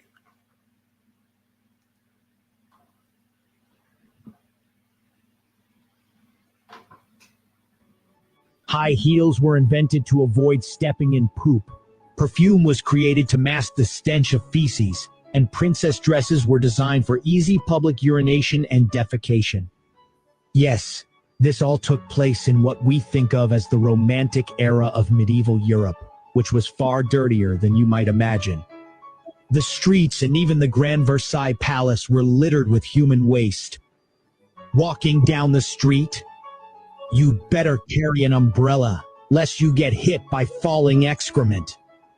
Noble women, adorned in their splendid, voluminous princess gowns, would simply relieve themselves where they stood, especially during long banquets, leaving behind quite the unsanitary scene. To combat the pervasive odor, King Louis XIV of France, who wasn't fond of bathing, popularized the use of perfume to cover up both body odor and the smell of feces, making it a sought-after luxury among the aristocracy. Additionally, Europeans invented high heels and stockings to keep their feet clean from the muck, with the tallest heels reaching up to 50 centimeters, illustrating the depth of the filth on the streets. The prevailing feudal mindset, which held that everything, including dust and waste, was created by God, led people to see public urine. Can you believe it? High heels. Yeah, I wouldn't doubt it. This ain't far-fetched. Yo, maybe this is why I like, so getting poom back in the day was just some nasty shit. You fuck around and just walk past a chick and she just shitting right there. Bam, just letting it out. Motherfucking heels being created for, I mean, yeah, man, that's crazy. It's just crazy, like, when you think about things like that's been popularized that were once very unpopular, like this, obviously, where this type of shit comes from. What else? Like, fucking people it's fucking just slipping my mind and shit. Like, but shit like this being created and shit like, it's crazy when you see things like this. Like where things like the origins of things come from. You know what I mean? So yeah, I just wanted to, I just wanted to throw that shit in there, man. But the next thing though, like I feel sorry for this dude right here, man. Like, and because not only has he been caught crying in so many goddamn times, you know what I'm saying, but it just seems like he can't catch a break when it comes to his child support, women. Tyrese was arrested for unpaid child support and must pay $73K to be released. See, this is the thing with being famous. Like, you might make a shit ton of money. Like, you might make a shit ton of money and all that type of shit. But when they're taking that much money from you at a time and you got to pay $50,000 a month, $40,000, like that shit catch up with you. You know what I'm saying? Because months go by like every 15 days. So when you getting that much money took, man, it ain't that many movies in the world that you can do. So when you hear the rumors about Tyrese going over to Dubai and doing something strange for a piece of change and all that weird shit that's going on, I kind of believe it because look what's going on now. Like he's being locked up for shit this the average shit. I know I couldn't pay that shit, nigga. I'll be in jail right with that nigga. You feel me? So it's like I can't look down on this man. Like, what the fuck? It's like, so, but I think that's why, it's just a slippery slope, man. I really think, man, when you get famous, man, the first thing you need to do is have a vasectomy, man. I'm sorry, man. You might need to get your baby created in a lab, bro. I'm all for that, bro. Like, I think if I was to get like super rich, or if I was like a Tyrese or some shit like that, man, I would get my baby created in a lab, man. I wouldn't want no woman to be attached, because at the end of the day, it's like, God damn, I got to pay this much in child support. Why not just make it work with your family though? I mean, man, shit, the statistics don't show favorable to that. That's why, nigga. Like, what the fuck? I think why be one of the stats? Right. What I think all men, what the fuck, will want to make it work with their family, but when you're rich and you're famous, women can have ulterior motives too. You know what I'm saying? So you can't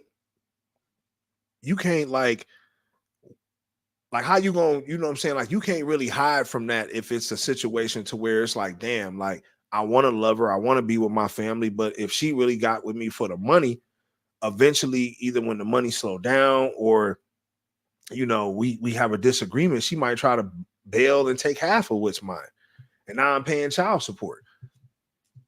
Like, it's not always a nigga did something super crazy. It's just that the woman knows that the system favors her.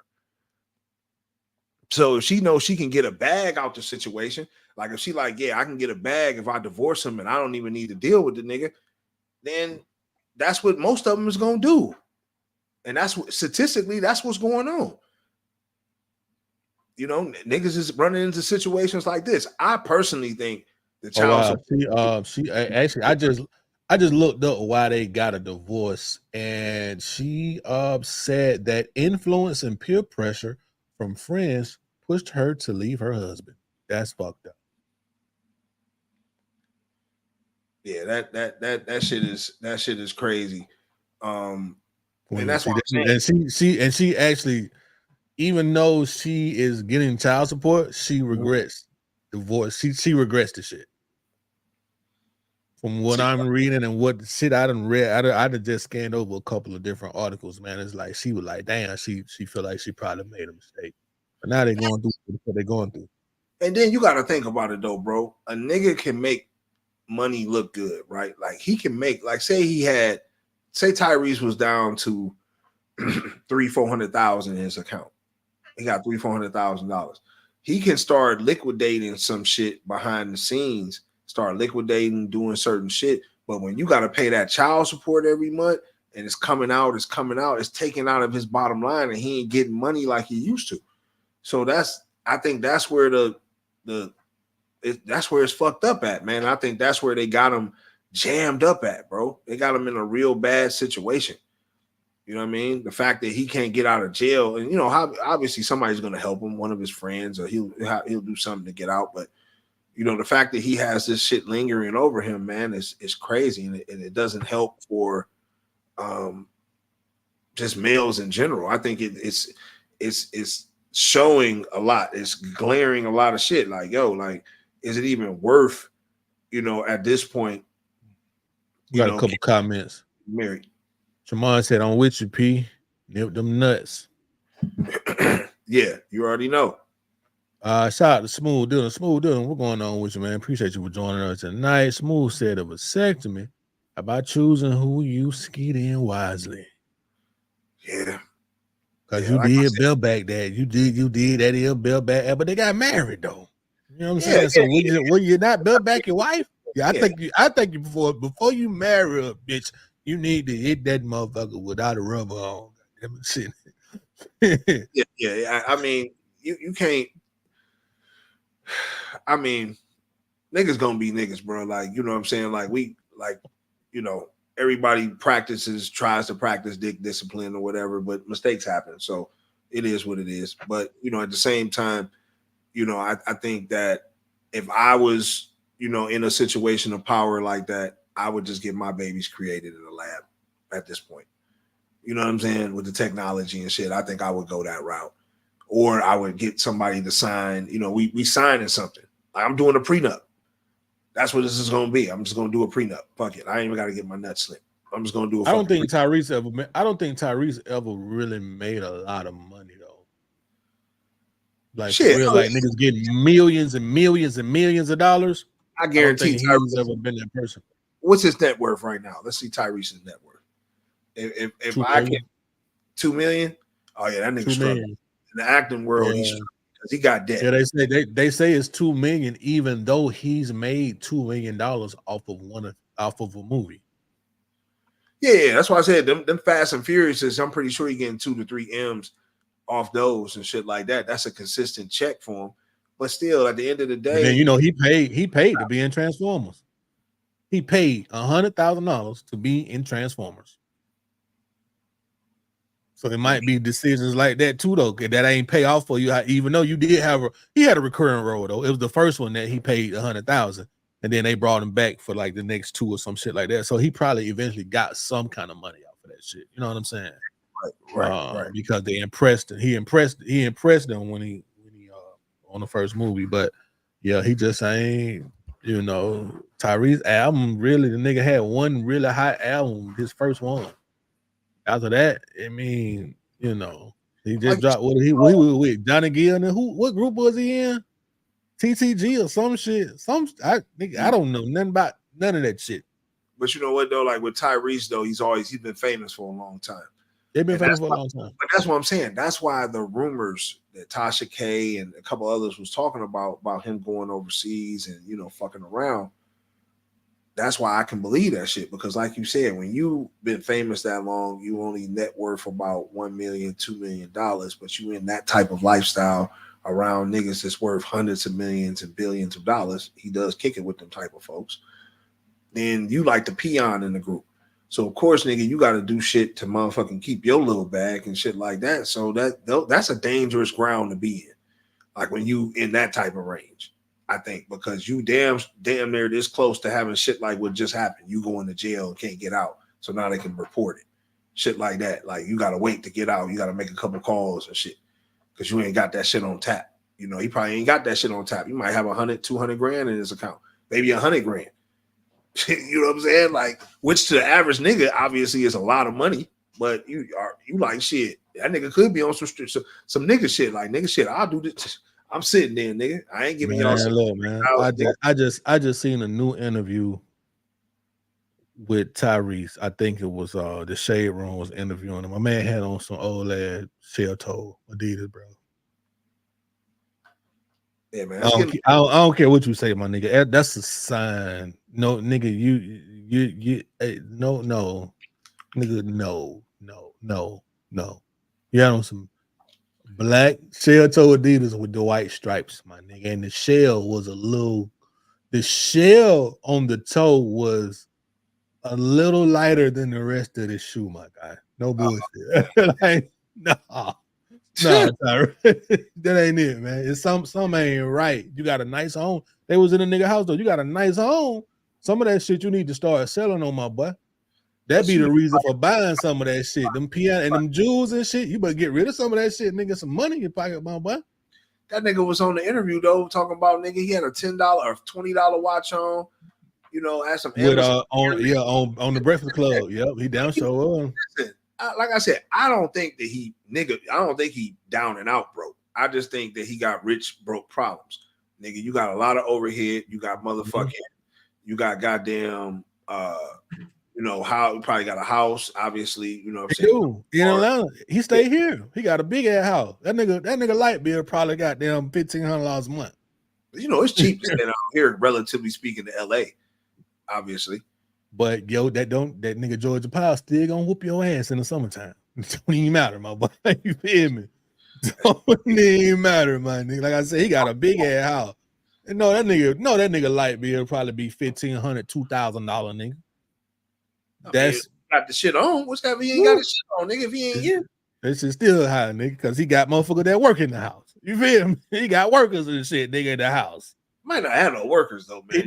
I'm gonna see you the interview. This nigga got dogs and all kind of shit, my nigga. Yeah, this nigga got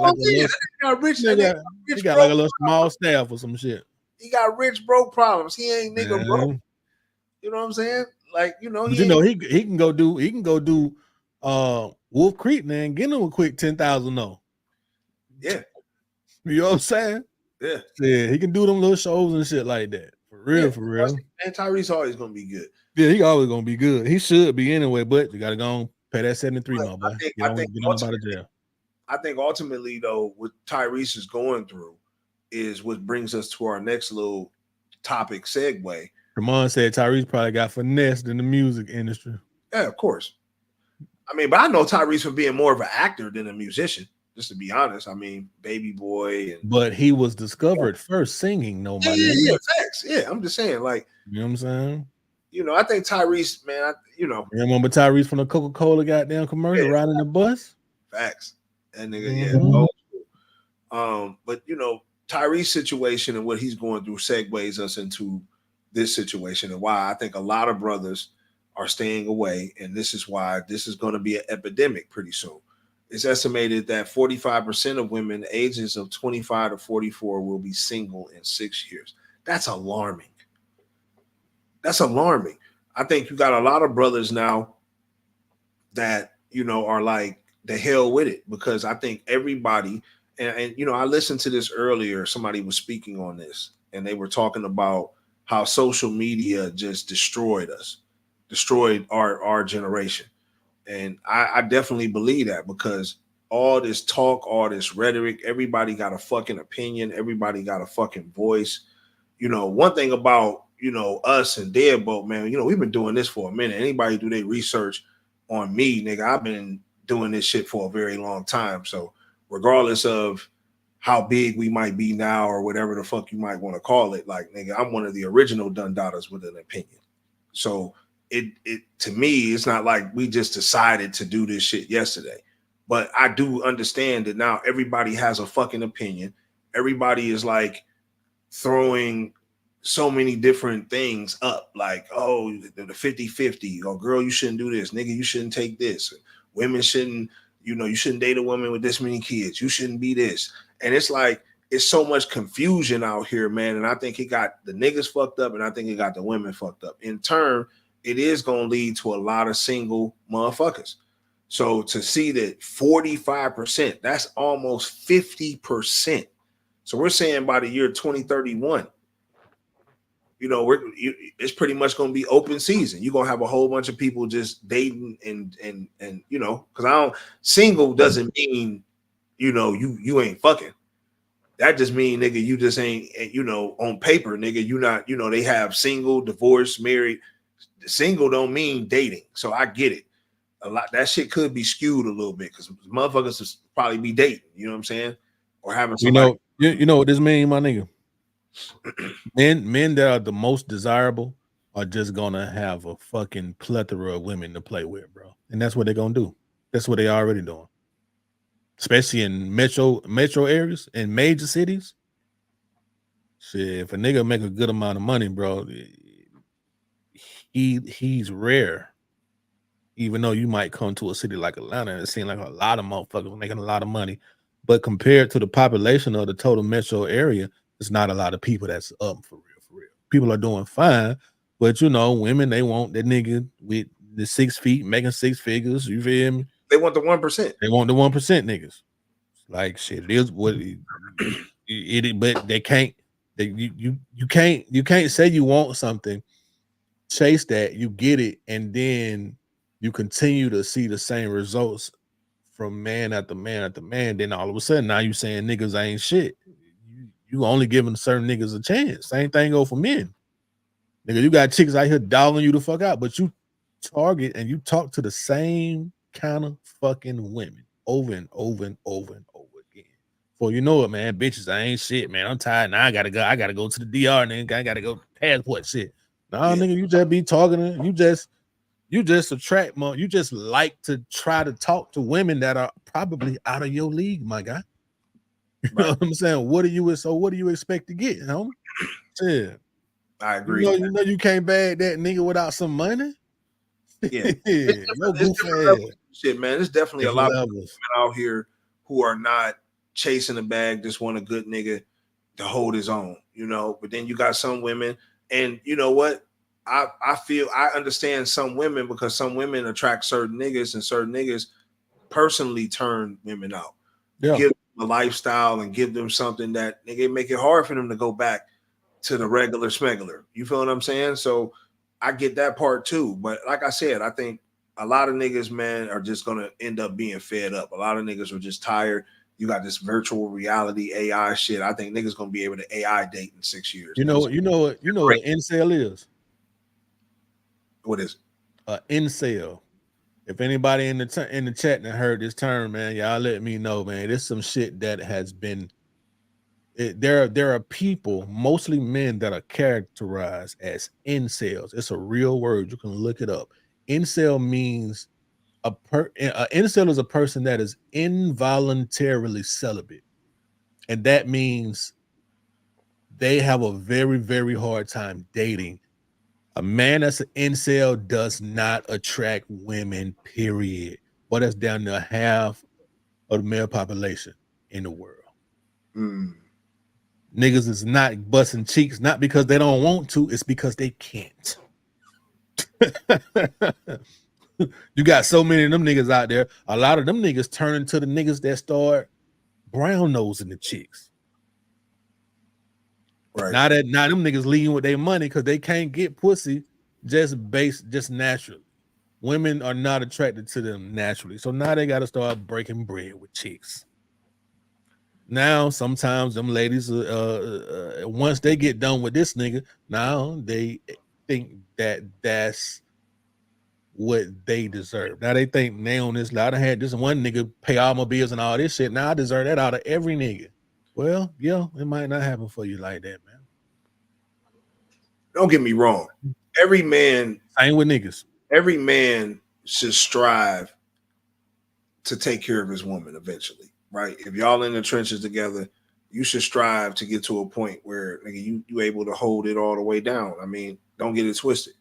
I think it's levels to this shit. Like, nigga, if you a millionaire, hell yeah, nigga, you can pay for everything. Like, it's you know what I'm saying? So it's just levels. But I think you got to have realistic expectations, boo-boo. If you dating a nigga that's making 70K a year, 80K a year, which is not bad money, but it ain't life-changing money. And he paying taxes, he staying legal, he ain't in trouble with the IRS or the state, and he ain't, you know, all that extra shit. You know what I'm saying? Like, it's gonna be hard for him to afford his lifestyle and ultimately afford your lifestyle too, if you have one. You know what I'm saying? And most women, to be frank, who demand shit like that also have expensive material taste too. You know, they want the trips, they want the bags, they want the heels. You know what I'm saying? They want all the extra shit that come with it too. It's just not their bills. So if it's all that shit and you want the bills, it's like that has to come with time and growth together. If you meet me at a 70K level, 80K level, which I can afford to take you on dates and do all that type of shit, but I might not be able to afford to say, oh shit, yeah, well, I can goddamn pay all your bills and shit like that and motherfucking your car note and do all like that. You can't expect a nigga making that to be able to do that. You know what I'm saying? And to do it consistently, unless he got some other shit going on. But if he making 80K plus paying taxes, he down to 55K for real. 55, 60K. If he got a good motherfucker, maybe he can get off 65, but really it's 60K if you're lucky. So, you know, money don't hit the same no more. So you kind of gotta, I think, taper your expectations. You know what I'm saying? And if you don't do it, you're gonna fall in this boat, that 45% boat, because niggas will just go overseas. Niggas will just find other means, nigga. Like I said, I think niggas gonna be able to fucking AI date in 6 years, bro. I think a nigga be able to just create a bitch online like a My Player, nigga. Like real shit. And put on some goggles and nigga, you put a contraption around your motherfucking dick and goddamn, and nigga, you goddamn, and you know, because they got shit now, and I don't know if we talked about this before, but I'll just bring it up where nigga, they got some shit now that nigga, they can put you in a capsule and put something on your brain to make you feel like you've been in prison. You could be in there for 10 minutes and it feel like 10 years in prison. Like, what type of fucking contraption is that you can put me in something like that only for 10 minutes and it feels like mentally that I just did 10 years in prison? You know what I'm saying? That it feels like I just did 10 years in fucking prison, bro. Like, what type of shit do they really got? So you got to figure in 6 years, my nigga, they gonna have some shit to where it's like, you know, like they're gonna have everything for you at that point. They're gonna have everything for you at that point. You know what I'm saying? Everything. Let me run some of these comments right quick. Like, says crazy cool. Virgo said everyone is so damaged at this point. Men and women both are choosing to be single. It's more peaceful, honestly. The cost of living is ridiculous. Nobody wants to have kids anymore. I think you make a valid point. Tremont said, won't do shit, but tell you what they ain't gonna do. You know, to the first comment though, you know, I think, you know, she's right. You know, people do not, you know, they don't really aspire to be, you know, to be married and stuff like that no more, because a lot of people are finding that marriage is a quote unquote trap for some motherfuckers. We got a continuation of that. Hold on, right quick. Like, before, I want you to comment on everything that she said. She said women don't even really aspire to marry anymore. The dating scene is dead. We're hooking up and keeping our peace. It's toxic as fuck out here. Yeah. I mean, what she's saying, I think has a lot of truth though. You know, I mean, if you think about it, like a lot of people are just choosing to date, not get married, right? A lot of people don't want to be too serious and stuff like that because of everything that's going on. But then she also made the comment about like bills going up and shit getting crazy. I think ultimately the enemy wants you to be single so you can go through this battle by yourself. I don't really think it's natural to just be by yourself. Like, you know what I'm saying? Like, yeah, it's cool to have your peace. Don't get me wrong. But ultimately, I don't really feel like it's natural for a person to go through their whole life, and you don't really have a significant other to grow old with eventually. Even if it's just a companion, you know, it ain't got to be marriage or whatever you want to call it. But I think everybody, you know, should have somebody that they deal with in some type of capacity. But I think the marriage game, and like I said, this comes from the rhetoric that's being passed around online. You got so many different people with an opinion. They're going to tell you why the benefits of marriage is not a benefit to get married. You got people telling you, you know, why you shouldn't have kids or why you shouldn't go 50-50 with a man. You got all these different scenarios being pumped out into the atmosphere, man. And it's like, yo, the enemy just sitting back collecting data from us because it's only us, right? You don't see a whole bunch of white people talking about these things or a whole bunch of Chinese people and Indian people. It's only our race that falls for that bait and switch and what we is and what we ain't gonna do and all that type of shit. And it kind of feeds into an algorithm. Because remember, all this shit is an algorithm, man. Instagram and everything else, this is all just a fucking algorithm at the end of the day. So when we pump in this algorithm full of all these different opinions and what we might think and how we might feel, you know, this is being pumped out and then it's being mimicked in our society. Like niggas take what they hear online and they go put it out in society. That's why niggas can't even be themselves no more. People are not themselves. They're what they see and hear and they wear and see and all that shit online. It's like nobody is really authentic anymore. You feel what I'm saying? And that's I think is what is fucked this shit up, man. At the end of the day, you know, just to be real, you know, that's really my opinion with that shit, bro. Like I hate to say it, but that's why I think we just too far gone with that shit because there's so many different ways of looking at shit. And ultimately it's dividing motherfuckers. And that's why we're seeing these staggering statistics coming out and shit like that. You know, that's staggering, nigga. You saying 50% of fucking women between 25 and 40? That's prime rib age, nigga. That's the prime age right there. You know what I'm saying? Between 25 and 40, you saying 50% you estimating is going to be single? And that's why I think a lot of it, like I said, has to do with AI. It has to do with everything that we're talking about. You know what I mean?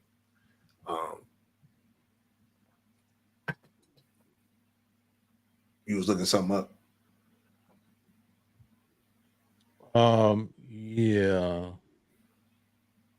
I was just looking at I was looking up how many more women are there than men because I heard Kevin Sain was talking about this shit one time. He was talking about how many more women there are than men, and based off of women's standards, shit, they're gonna be most of them gonna be by themselves. Because they don't want to date they don't want to date the blue collar worker. They want the white collar guy. They want the CEO, the director. They don't want the plumber, the HVAC technician, which are all great careers and respectable, great and correct, respectable careers. Motherfuckers get money, but women like, nah, nigga, we need the HNIC. We don't want him. We need the nigga making 250, 300,000. And that's gonna leave them fucked up at the end of the day. That's gonna leave them searching the nigga that's making 250,000, 300,000, he has too many options because that nigga's dating pool is huge and your shit is getting narrower and narrower as you demand a higher salary, a certain look. You know what I'm saying? Which is finances and genetics, money and genetics. You women demand a certain figure when it comes to that shit, and that shit it fuck them up in the long run, man. It is what it is. You know what I'm saying? I think that you know, it's nothing wrong with falling like in love with. We could go to Kroger's and see something we like at the cash register and jump down on it. You feel me? Like women gonna be like, nah, nigga, I make too much money to talk to the nigga bagging groceries. You know what I'm saying? Yeah. And that's what I'm saying, because we associate money with protection, right? Where the nigga can have a bag but not know how to shoot a gun, not know how to defend himself physically. So if somebody was to walk up, unless he's willing to pay the nigga off not to mug y'all, what is he gonna do to protect you at that point? Because money doesn't hold relevance at that point. Like, so when I hear women say, oh, it's a protection, like if you ain't got money, you can't protect me. Like, I mean, it's some weak back ass niggas out there, boo-boo, with a couple dollars now.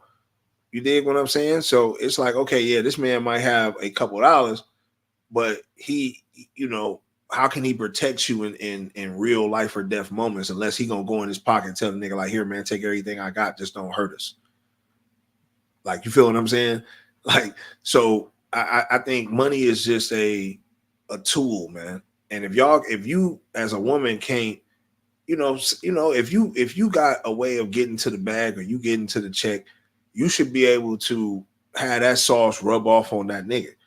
And then you got to really have an understanding about the game out here. And, we've talked about it, that it's not even enough jobs or careers for everybody to succeed. It's not going to never happen. Like, you'll never see an environment where everybody is fucking winning. It just don't happen like that. Or, you know what I'm saying? Everybody has their season. Everybody has their time, So don't never judge a book. Like, when you see something right there and you might feel like he's not quite where I want him to be, maybe with the right love, inspiration, and care, we can get him to that level.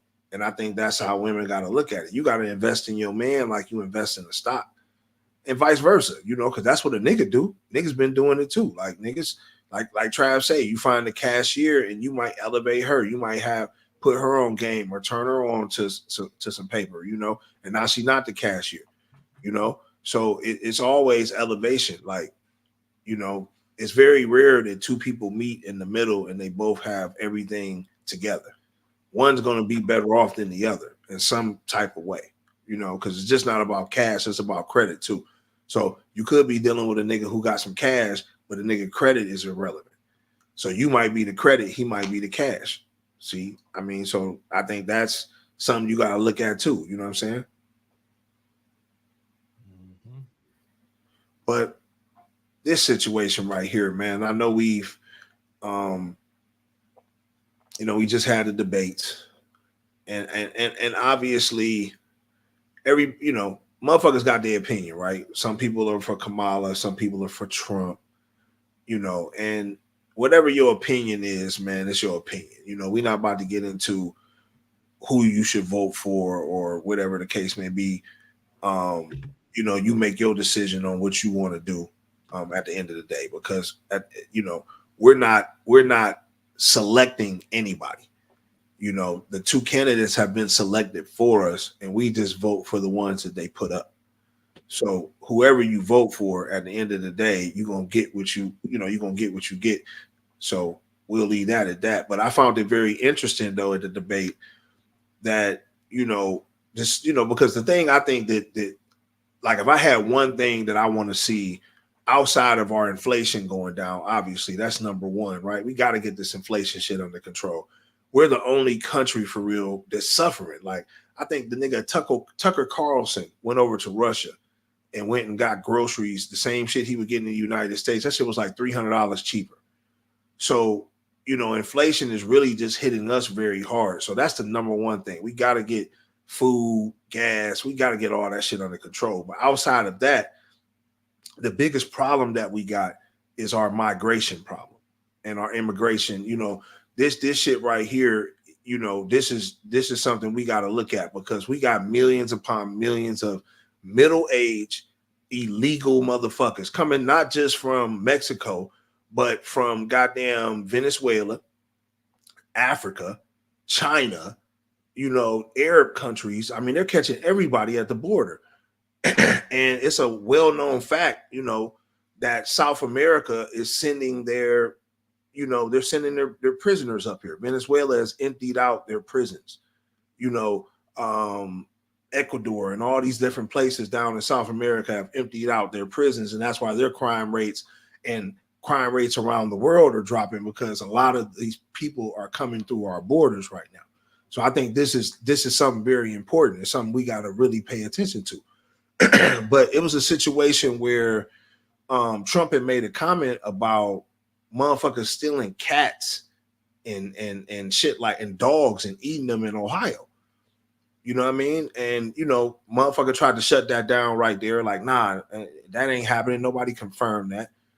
Well, I think this situation, I think we got a little video actually showing a motherfucker eating a cat. You know what I'm saying? In Ohio. But let's hear this first one, because for people who didn't watch it, let's run through these clips.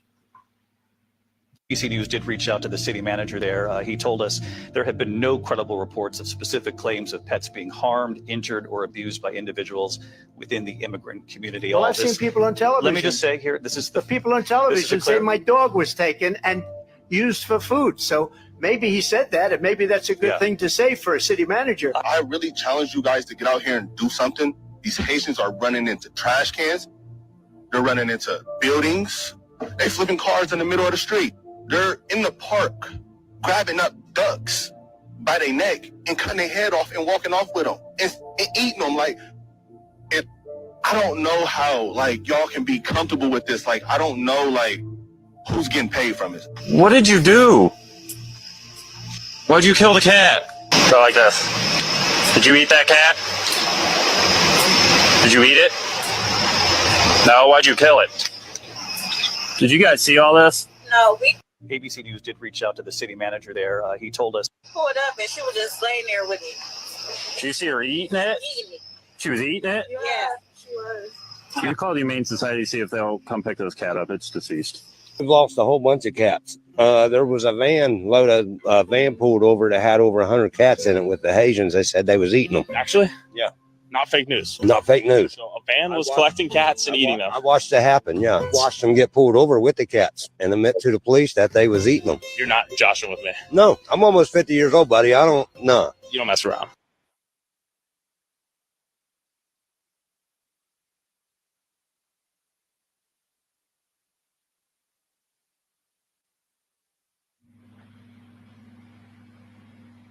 No. I heard on Twitter that cats are getting kidnapped. Is that Yes, true? Yes, my mom You're actually laughing. seen a post on Facebook. There was Haitians in a white van driving around the neighborhoods collecting cats. For what? Skinning them and eating them. Pulled up and she was just laying there with me. Did you see her eating it? Eating it. She was eating it? So, I mean, again, obviously the representative that narrator at the presidential debate, obviously they're going to say, no, we don't have a cat eating problem or a dog eating problem. Of course, they're paid to say that. But when you got individuals that are in the city that are telling you that, hey, man, we're seeing, migrants and stuff that are picking up animals and stuff and eating and skinning them and all type of shit, and we got to take note of that. But I think we in dangerous times when it comes to this, bro, because there's so many of them that they came across. And right now, rumor has it, allegedly, that the Venezuelans and motherfuckers that are coming up are getting a few $1,000s a month in food stamps. They're getting housing, job vouchers, all type of shit, right? Things that we wish we can have. But I think what the play is going to be is that they're going to get all these people up here, get them registered. They're trying to get them, to vote. And, I think it's a political play behind that. But I think once that's done, they're going to shut off all these niggas' benefits, bro. They're going to be stuck here, right? All their benefits are going to be shut off. And then what you think is going to happen? Because right now you can go, I referee down in Forest Park, Georgia. That's like south side of the city of Atlanta. And when I'm on my way to do games and shit, nigga, I see hundreds of these niggas at the gas stations and all that type of shit. I've seen an influx within the last 6 months as I'm going and shit like that and seeing what's going on. And that shit's spooky, bro. Because I know, like, when they cut these niggas' benefits off, they gonna get it how they motherfucking live, bro.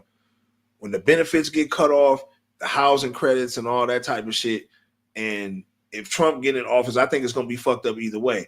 Because if Kamala stay in office, she's the border Lazar. So if she stay in office, then obviously it's going to be, I think what we see is going to be business as usual, right? But if Trump get in office and he try to deport all these niggas and get them all out of here, he going to cut their benefits. So their benefits are going to be cut. And then they're going to try to round all these motherfuckers up. It's going to be a massive roundup, right?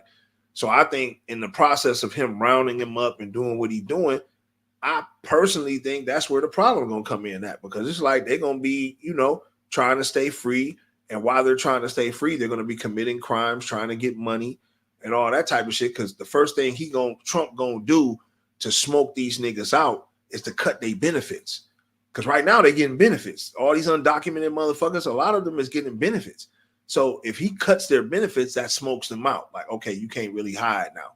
You're going broke. Who taking care of you? Because I've cut all the benefits. So now these niggas gonna come out, and then what? You know, now they don't have no money. They ain't getting no food. Like, what do you think they're going to do then? Hell yeah, they really going to be getting cats and all that type of shit. Raccoons and everything else. You know what I mean? We got a comment, though, from Tremont. So none of the Mexicans at my job speak English. Oh, shit. My bad. My damn mic was muted. Okay, yeah. None of the Mexicans at my job speak English, even the Japanese. Yeah. I can see that. Motherfuckers ain't speaking no English. No hablo Inglo. You know, motherfuckers ain't speaking none of that. You know what I'm saying? They just don't speak English around you. That's how that shit be sometimes. Sometimes a motherfucker know English. They know what you saying, but they ain't gonna let you know they understand that shit. Yeah, but I can imagine they probably got put on from their job vultures though. You know what I'm saying? Or from the temp server, nigga. They go to the temp server. Yeah. Temp servers in on it. You know what I'm saying? Say some crazy cool said, I'm not saying who anyone should vote for. How do we put an alleged criminal in office to run our country? Go ahead, dog. Oh, you want me to comment on it? Yeah, it's all you. Yeah, I mean, my thing is, I don't know. I mean, I believe Biden's a criminal. So, you know, are we saying the crime syndicate that's currently in office, or are we talking about Trump? I mean, at the end of the day, we as the people, right, as melanated people especially, have no say in who we select, right? We haven't never had a say in who we select. So for me, it's not something that I look at as relevant, you know what I'm saying? Because I know the game is going to be played how they want it to go until we take down the ultimate power structure, and that's the motherfuckers behind the scenes, not the motherfuckers that we vote for. So, you know what I'm saying? It's all fun and games. For me, you know, I've learned to stay out of politics for real, sports. You know, we bring certain things up because we do want to clear certain things. Because I be watching videos like I've been knew about motherfuckers eating cats and all that type of shit with the migration shit. So when they tried to lie on that shit and try to make it like he was making that shit up, I thought it was important to bring that to everyone's attention that no, he wasn't making that shit up. Motherfuckers is catching cats and dogs and all type of shit. Crazy Sister Cool said, it's definitely ridiculous that America gives assistance to immigrants. How do you assist folks that aren't legally supposed to be here? Other countries would never give handouts to Americans. Absolutely Shaking not. my head. You're absolutely right. As a traveler, as a person that's went some places, you're damn right. We ain't getting no assistance. They want our money though, but we ain't getting no assistance if we ain't got it. You damn right. And that's why you got to look at things for what they are, right? Let's just call a spade a spade. Who is the border Lazar in the White House right now? If you look up the head of borders, right, who's in charge, because remember, when the administration comes into an office, they all get put in certain jobs. Kamala Harris is the border Lazar. So her job is the borders. That's one of her jobs, is being in that office right now. So what you're seeing happening at the borders, what you're seeing with this assistance and all that, is directly connected to her. So for me, it's like, why would you want a continuation of what you've been seeing the last 4 years? You know, now I get it. Trump getting in office, it's going to be a lot of divide, because that's what I remember about those 4 years. It was just a lot of divide. People was divided, you know, black, white. It was a lot of that shit going on. So I'm not naive to that, right? But at the end of the day, we got to get past that black and white, who's racist, who's not. We got to really start looking past that color shit, bro. Because at the end of the day, it be our people, man, be the worst ones, bro. And it's like, I just put two and two together. If she is in charge of the fucking borders, and the borders are wide open right now, and everything that's happening with the borders, that is a legitimate question. I can't trust her with my border security, because I see what she's doing right now. You know what I'm saying? And that to me is a major concern, because I am an American and I understand that we can become a third world country real fast if we continue to go down this road. and which we are already down this road. So it's like another 4 years of that. I don't know if I can go back to that. I'd rather take the niggas being divided and black and white versus what's about to happen if, you know, this current administration keeps power. But, you know, whoever you vote for, whoever you decide to go with, man, you know, that's your personal choice. You're going to live with it, die with it, right? So I just say, man, for people, man, just show respect for whoever a person decides to fuck with. If a person decides to fuck with Trump, show respect on why. As long as they can give you some legitimate reasons why they want to fuck with the nigga, let them fuck with him. The same with Kamala. You know what I'm saying? If they can give you some legitimate reasons why they want to fuck with her, then let them breathe. And that would be my take on both of them. You feel what I'm saying? You say which one, the criminal? Are you talking about Tremont? I'm confused. You talking about Trump? No, Tremont is pretty much replying to Sexy Crazy Cool. Oh, okay. Somebody criminal. They comment back on real quick. Okay, cool. Tremont also said who actually helped us out. Yeah, I mean, you know, I think there's a couple of things Trump did while he was in office as far as, you know, whatever. But like I said, Okay, it says Crazy Cool answered him. She said, both nah, for real, politics is two liars attempting to outlie the other to gain votes. Laughing my ass off. Yeah, I agree. That's a good way to put it. Like how she just put it, I think is the best way to put it. I'm not about to lose sleep because you want to vote for whoever you want to vote for. I think certain people are putting too much stock into it. Like when I hear certain people, and you know what, like I just get tired of people saying the same old silly shit when it comes to Trump. He's a racist. I don't like him. And it's like, bro, like this is the part where I feel like we've experienced the Mandela effect or some shit like that. I remember when everybody used to fuck with this nigga. I remember all the rappers fucking with this nigga, actors, black niggas, like everybody fucked with this nigga.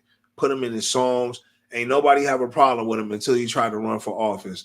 And a group of motherfuckers pointed the fingers at him and put this narrative on. And like, that's what I don't respect. Like, if you don't like his attitude and his arrogance, he's a Gemini. So cool. I get it, nigga. A lot of niggas don't like fucking Geminis. Hell, a lot of niggas don't like me, nigga. So at the end of the day, I get it. But he's a Gemini on steroids, nigga, because he's a fucking billionaire, nigga. So you can imagine, nigga, a Gemini and you're hella rich. That's a deadly fucking combination, nigga, for a motherfucker to be as arrogant as he want to be. I'm sorry. Like, you know what I'm saying? So it's I don't look at it no type of way, bro. I personally think I would trust him more with the country. And I'm just saying, I'm not telling you who to vote for, but I would personally trust this nigga more with the country because he got it out the mud out this fucking country. You got to think, nigga, he's a billionaire looking at these politicians like peons, nigga. He looking at them niggas like peons, like y'all niggas ain't made no money. Y'all niggas getting funded by Bill and Melinda Gates and fucking the Rothschilds and fucking goddamn the Rockefellers and all type of motherfuckers is funding y'all to give y'all a couple of dollars. Ain't nobody got to fund me.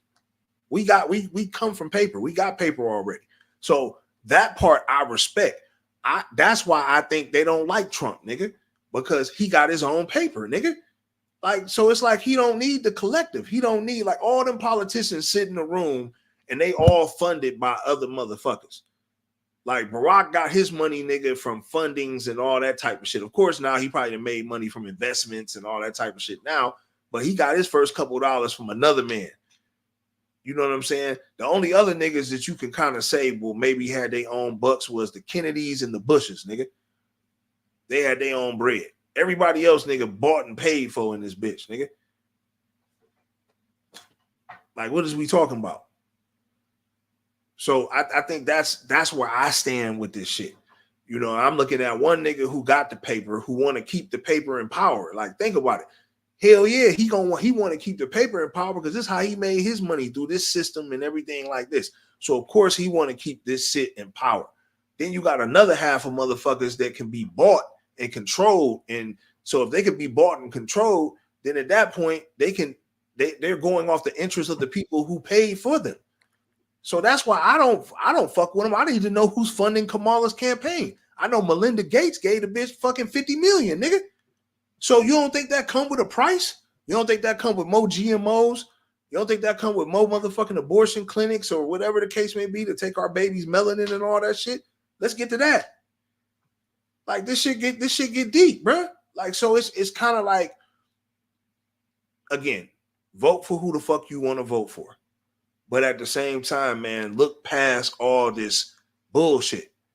Ain't nobody really sat down and gave me a real reason why they want to vote for a motherfucker. It's just for me, it's like I look at certain shit like, okay, who brought down the most sex pedophile rings in office?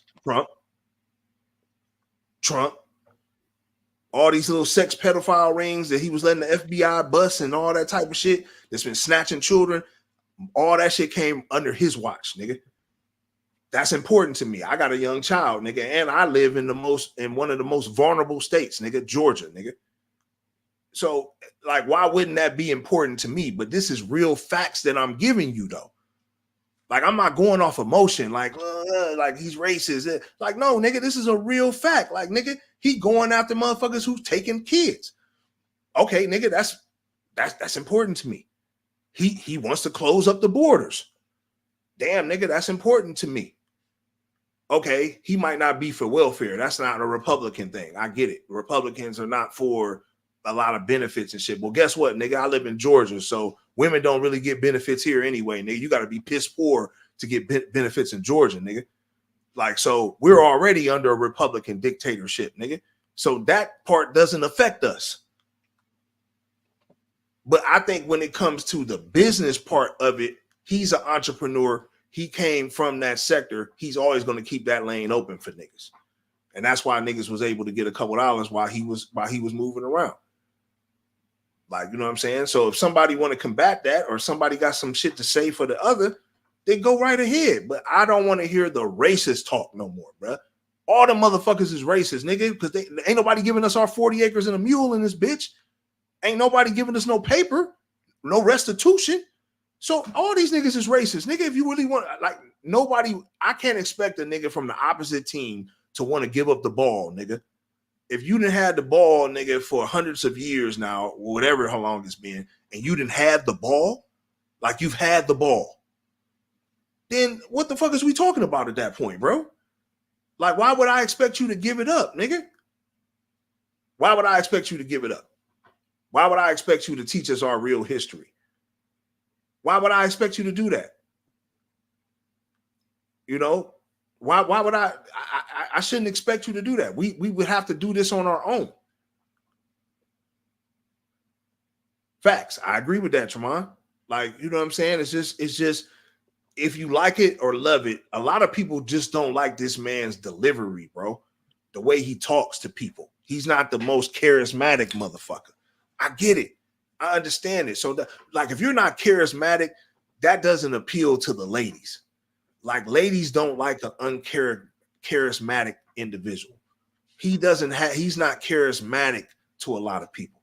So that's why that shit rubs off a certain type of way.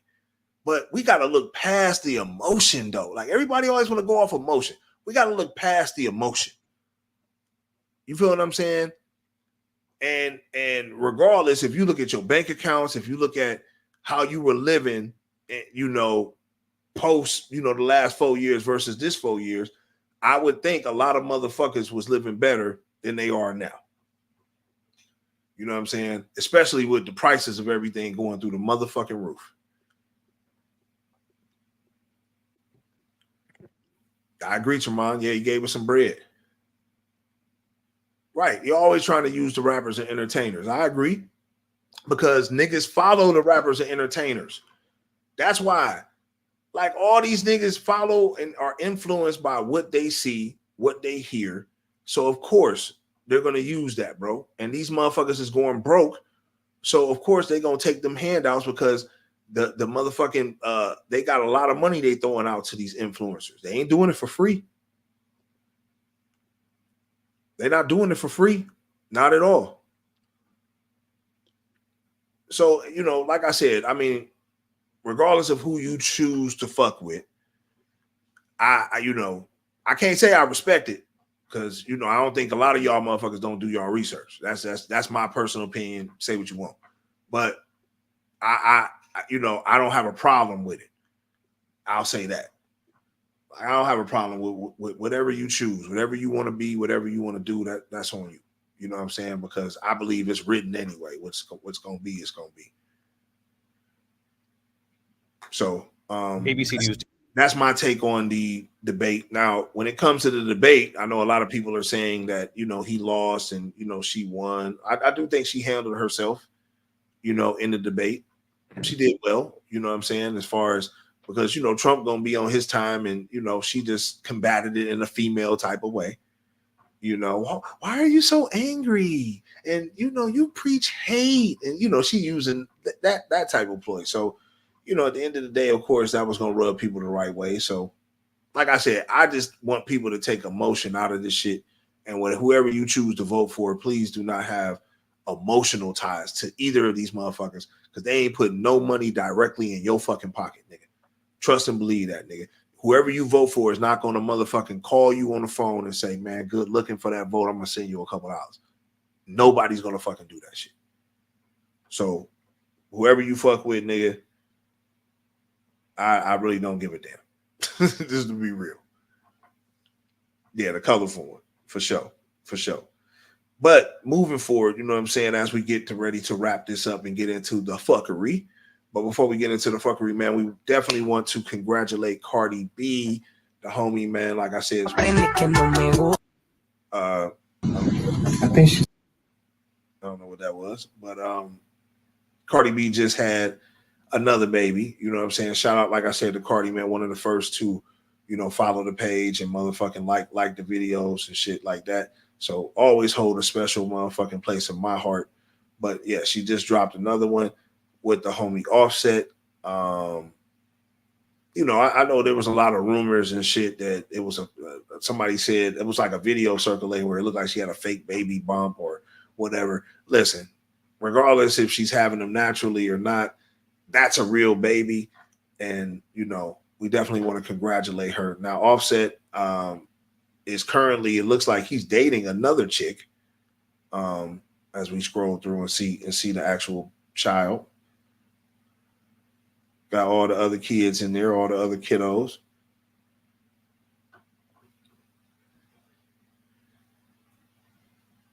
Yeah, it looks like she just went on and pushed out. So yeah, I think she's hungry. She's sucking my nipple. Offset might as well. No, I can't do that. Wait. I think she's hungry. She's sucking my nipple. So lactate. I can't do that. Yeah, so shout out to Cardi, man. But now, Offset got a whole new little chick, so I don't know how that worked. You ain't got to play the audio. I know it's the little picture joint of homegirl, but yeah, that's his little thing right there. You know what I mean?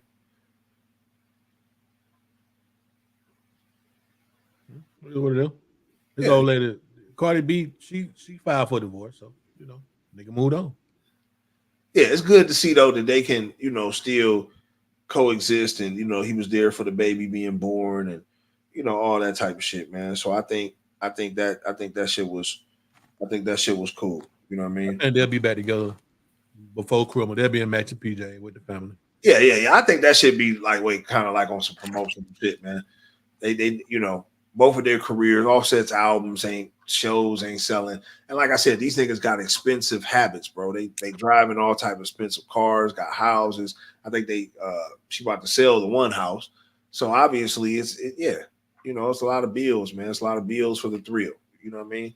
So of course you got to keep that shit up and going. You know what I'm saying? But yeah, shout out to Cardi and Offset, and Offset looked like he's moved on. So it is what it is. I wouldn't put no more babies out here though, my nigga, because I think that child support can be crazy. I don't know. I know Cardi makes more money than you now. I think their net worth, I think she actually, makes more money, but she could still get a pretty penny out of y'all because y'all got, I think, like 2-3 together. You know what I'm saying? So yeah, they got about 2 or 3 together. So yeah, 3, I think. They got 3 people. Yeah. So you know, you better watch. But you got to tread carefully now. Offset. Got to tread carefully. Goddamn it. I don't believe they're gonna get divorced, my nigga. Yeah. Should be a for entertainment purposes. Yeah. I definitely agree with that. You know what's so crazy, man?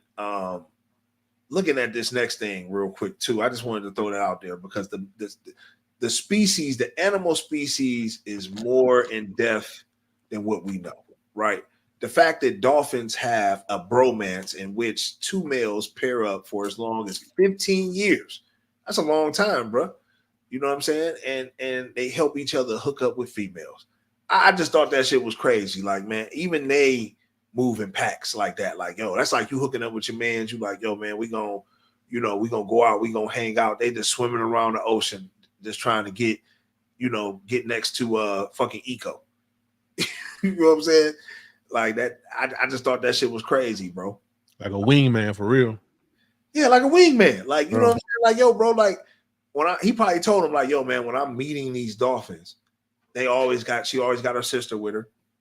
You know, her sister be hating. I need for you to come along, nigga, on this journey, nigga, and let's just, you fuck with the sister, I fuck with her, and we go tour the motherfucking oceans, the 7 seas together in this bitch. I think that's exactly what the fuck is going down. Real shit. It's something like that on that type of time. Could you see it being like that though, Trav? Yeah. Motherfuckers is out there, goddamn, just in the wind, looking and spinning. Like 15 years is a long time though, bro. I think what happens after 15 years though? They probably die. You think so? Dolphins only live 15 years? I don't know. Oh wow, yeah. I don't know. I don't think dolphins live in 15 years. I think they gotta live longer than 15. I think they gotta live longer than 15. But nevertheless, striped dolphins live up to 60 years. That shit is crazy, man. That shit is crazy. But 40 years. They live about 40 years. Yeah, 40, about 40 on the joint. Bring the screen down, bro. What you do, man? Hold on.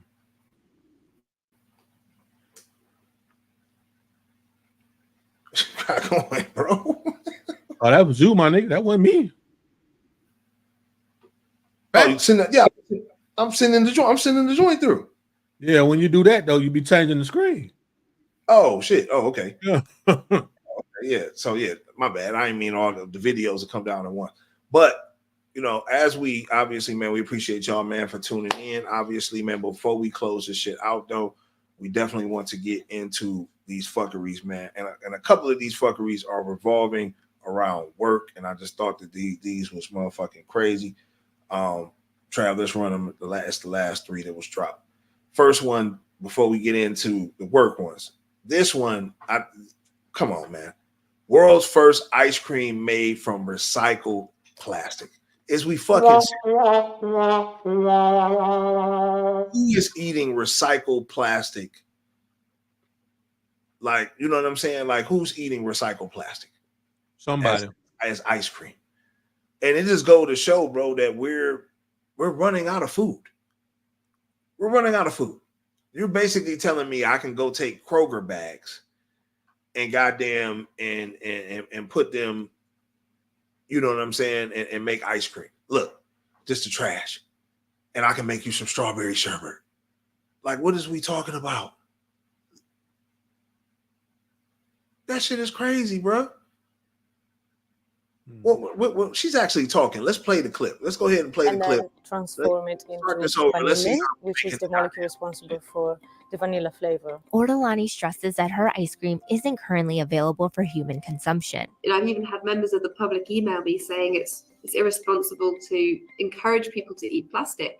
And I think it's this thing that there's this perhaps misconception around what it actually is by the end of the process, that it is no longer plastic. But I think as part of that, it is really important that we This creamy vanilla ice cream is made from plastic waste. Guilty Flavors is the world's first food made from plastic waste, according to developer Eleonora Ortolani. Ortolani started the project due to her frustration at how terrible the world's plastic recycling system is and the increase in plastic production. While the ice cream isn't edible yet, Ortolani is using it as a sort of art installation to spark conversation about the future of food and the issue of plastic pollution. The bacteria that I'm using in this process are basically engineered to break down the plastic and then transform it into vanillin, which is the molecule responsible for the vanilla flavor. Ortolani stresses that her ice cream isn't currently available for human consumption. I've even had members of the public email me saying it's irresponsible to encourage people to eat plastic. And I think it's this thing that there's this perhaps misconception around what it actually is by the end of the process, that it is no longer plastic. But I think as part of that, it is really important that we This creamy vanilla ice cream is made from plastic waste. Guilty Flavors is the world's first food made from plastic waste. Go ahead, out. I mean, nothing else to talk about that. I just wanted motherfuckers to hear why she did it and what she's doing, and hopefully it's never available for human consumption. But I mean, at the end of the day, I feel like, my nigga, like, it ain't gonna be enough food left. Like where are we getting all the milk and everything else? Like, where are we getting all this stuff from? You know what I'm saying? Like, where's all this stuff coming from anyway? Because the damn sure I don't think just coming from cows and little shit. It's not, to me, I don't feel like it's enough going around. You know what I mean? Like, just to be honest. So I believe we probably been eating plastic ice cream for a minute, especially if it looked like that. Y'all motherfucker better stop drinking cow milk. Shit, first of all, shit, I ain't drunk none of that shit in years. I mean, I'm just saying, but that's the most consumed milk, though. That's what they're gonna have. It is. Shit, that's like, the cheapest version of milk too. I don't look, when people, I feel like when as we get older, we should know better. You know what I'm saying? And that should trickle down to the kids and everybody. Like, nigga. But you know. So you drink goat dick milk? I drink almond milk. Unsweet, nigga, no sugar. Facts. Almond, vanilla. Let me show you something. Let me show you something, right? You never seen it before. Hey, I asked you a question, Nick. Yo. What you asked me? I said, I said, you don't drink goat dick milk?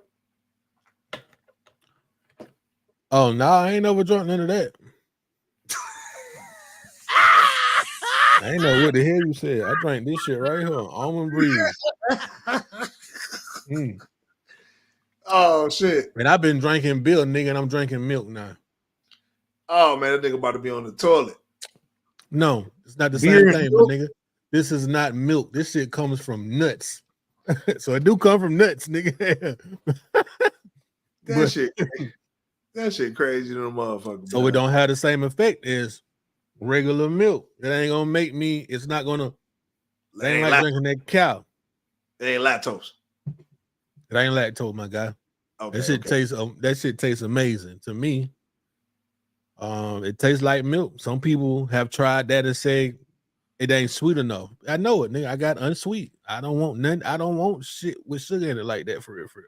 So yeah, okay. All right, cool. No goat dick milk. That's cool. So the next thing, bro, like I said, a couple of these are work related. I just found both of these just totally insane. One of them, I want to know, like, this is crazy. Man dies after working 104 days with 1 day off. Company held liable. You goddamn right. You are goddamn right. They should have been held liable. And you get the fuckery. Why are y'all making this man work? Nigga only had 1 goddamn day off, man. Was this a Mexican? You know, they work like that. Shit, the motherfucker be at work, man. Yeah. They don't have to pay they don't have to pay no taxes either sometime when they work them over here. Yeah. There could have been. I mean, I would like to know, man. I don't know if we got it in the article up there or they got the person's This name. was a 30-year-old painter in China identified as Abeyo succumbed to multiple organ failure after working an exhausting schedule of 104 days with only a single day of rest. Interesting. You got to rest your body, bruh. But the fact that the job let him do this, like y'all took advantage of this man, bro. Y'all definitely need to be held responsible for that. Y'all definitely need to be held responsible for that. Like, goddamn, 104 days, 1 day off? Man, that nigga passed out. And I wonder how many hours he was working a day. It's 104 days, but was he working 12-hour days? You know, Chinese motherfuckers, nigga, especially that Timo, Sheen, and all them different spots, man, they be working them motherfuckers to death. So if he got one of them type schedules, then I can see it. But what happens if you work in just a regular 8 to 5, 9 to 5? And you just working, you know, every day or whatever the case may be. I mean, I personally don't think it's healthy to do that. I think you definitely need to give your body a break, give your mind a break. You feel me? But yeah, 104 days, that's insane, my boy. That's insane. This next one, though, I think is very crazy too. And it's like, yo, like, whose fault is it at the end of the day that you motherfuckers didn't know that this man skipped out of work for 6 years and no one noticed until he won an award? First off, how the fuck did he win a goddamn reward, man? I really want to know, how did this man end up winning an award? I think that shit is crazy. But was he getting paid?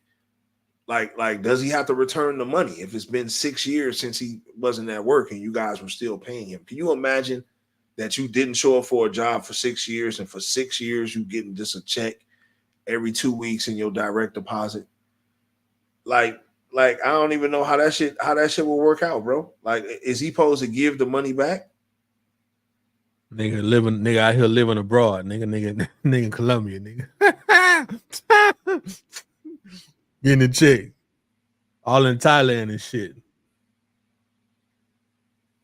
Yeah. I mean, that shit is This was in Spain though, so you know, I ain't no telling what they got going on over there. Yeah, that shit was in motherfucking Spain. Yep. Yeah, that shit was in motherfucking goddamn Spain, bro. But yeah, because over here, as much as they work a motherfucker over here, they wouldn't have found that shit over here. They wouldn't have motherfucking found that shit over here, bro. Not at all. Not at all. But the company, y'all get the fuckery for firing my man after 6 years. Y'all should have retired that man. Hey man, I got one. I don't know if that was your last one, man, but I got one right quick. Like, man, oh fuckery, man. Check this shit out right here, dog. This is really, I thought this was really interesting, and I thought it was some bullshit. But this for y'all niggas who like to eat motherfucking caviar. We don't need fish that bad. Come on. This ain't. Oh shit, my bad. Hold on. We don't need fish that bad. Come on. This ain't cool. This nigga stuck a key ring up a fish puss. Uses. We don't want no fish eggs that bad. Caviar ain't that good. Caviar don't even go in the hood. No what this fish. There's no counseling for that fish. There's no counseling for that fish. And then y'all gonna send that fish back in the water like ain't nothing happened to it. That ain't no belly massage, man. That is not a belly massage. Is this wrong? My nigga, is this wrong? I mean, so what is caviar? Is it fish nut? Caviar is fish eggs. This is caviar. This shit is very expensive too. It's supposed to be a delicacy, and this is how they extract this shit from the fish. So all those are eggs. Those are all eggs. Those are all eggs. Motherfucker just squeezing the motherfucker. Motherfucker just got some shit just up in the fish pussy, my nigga. Got that shit stretched all open.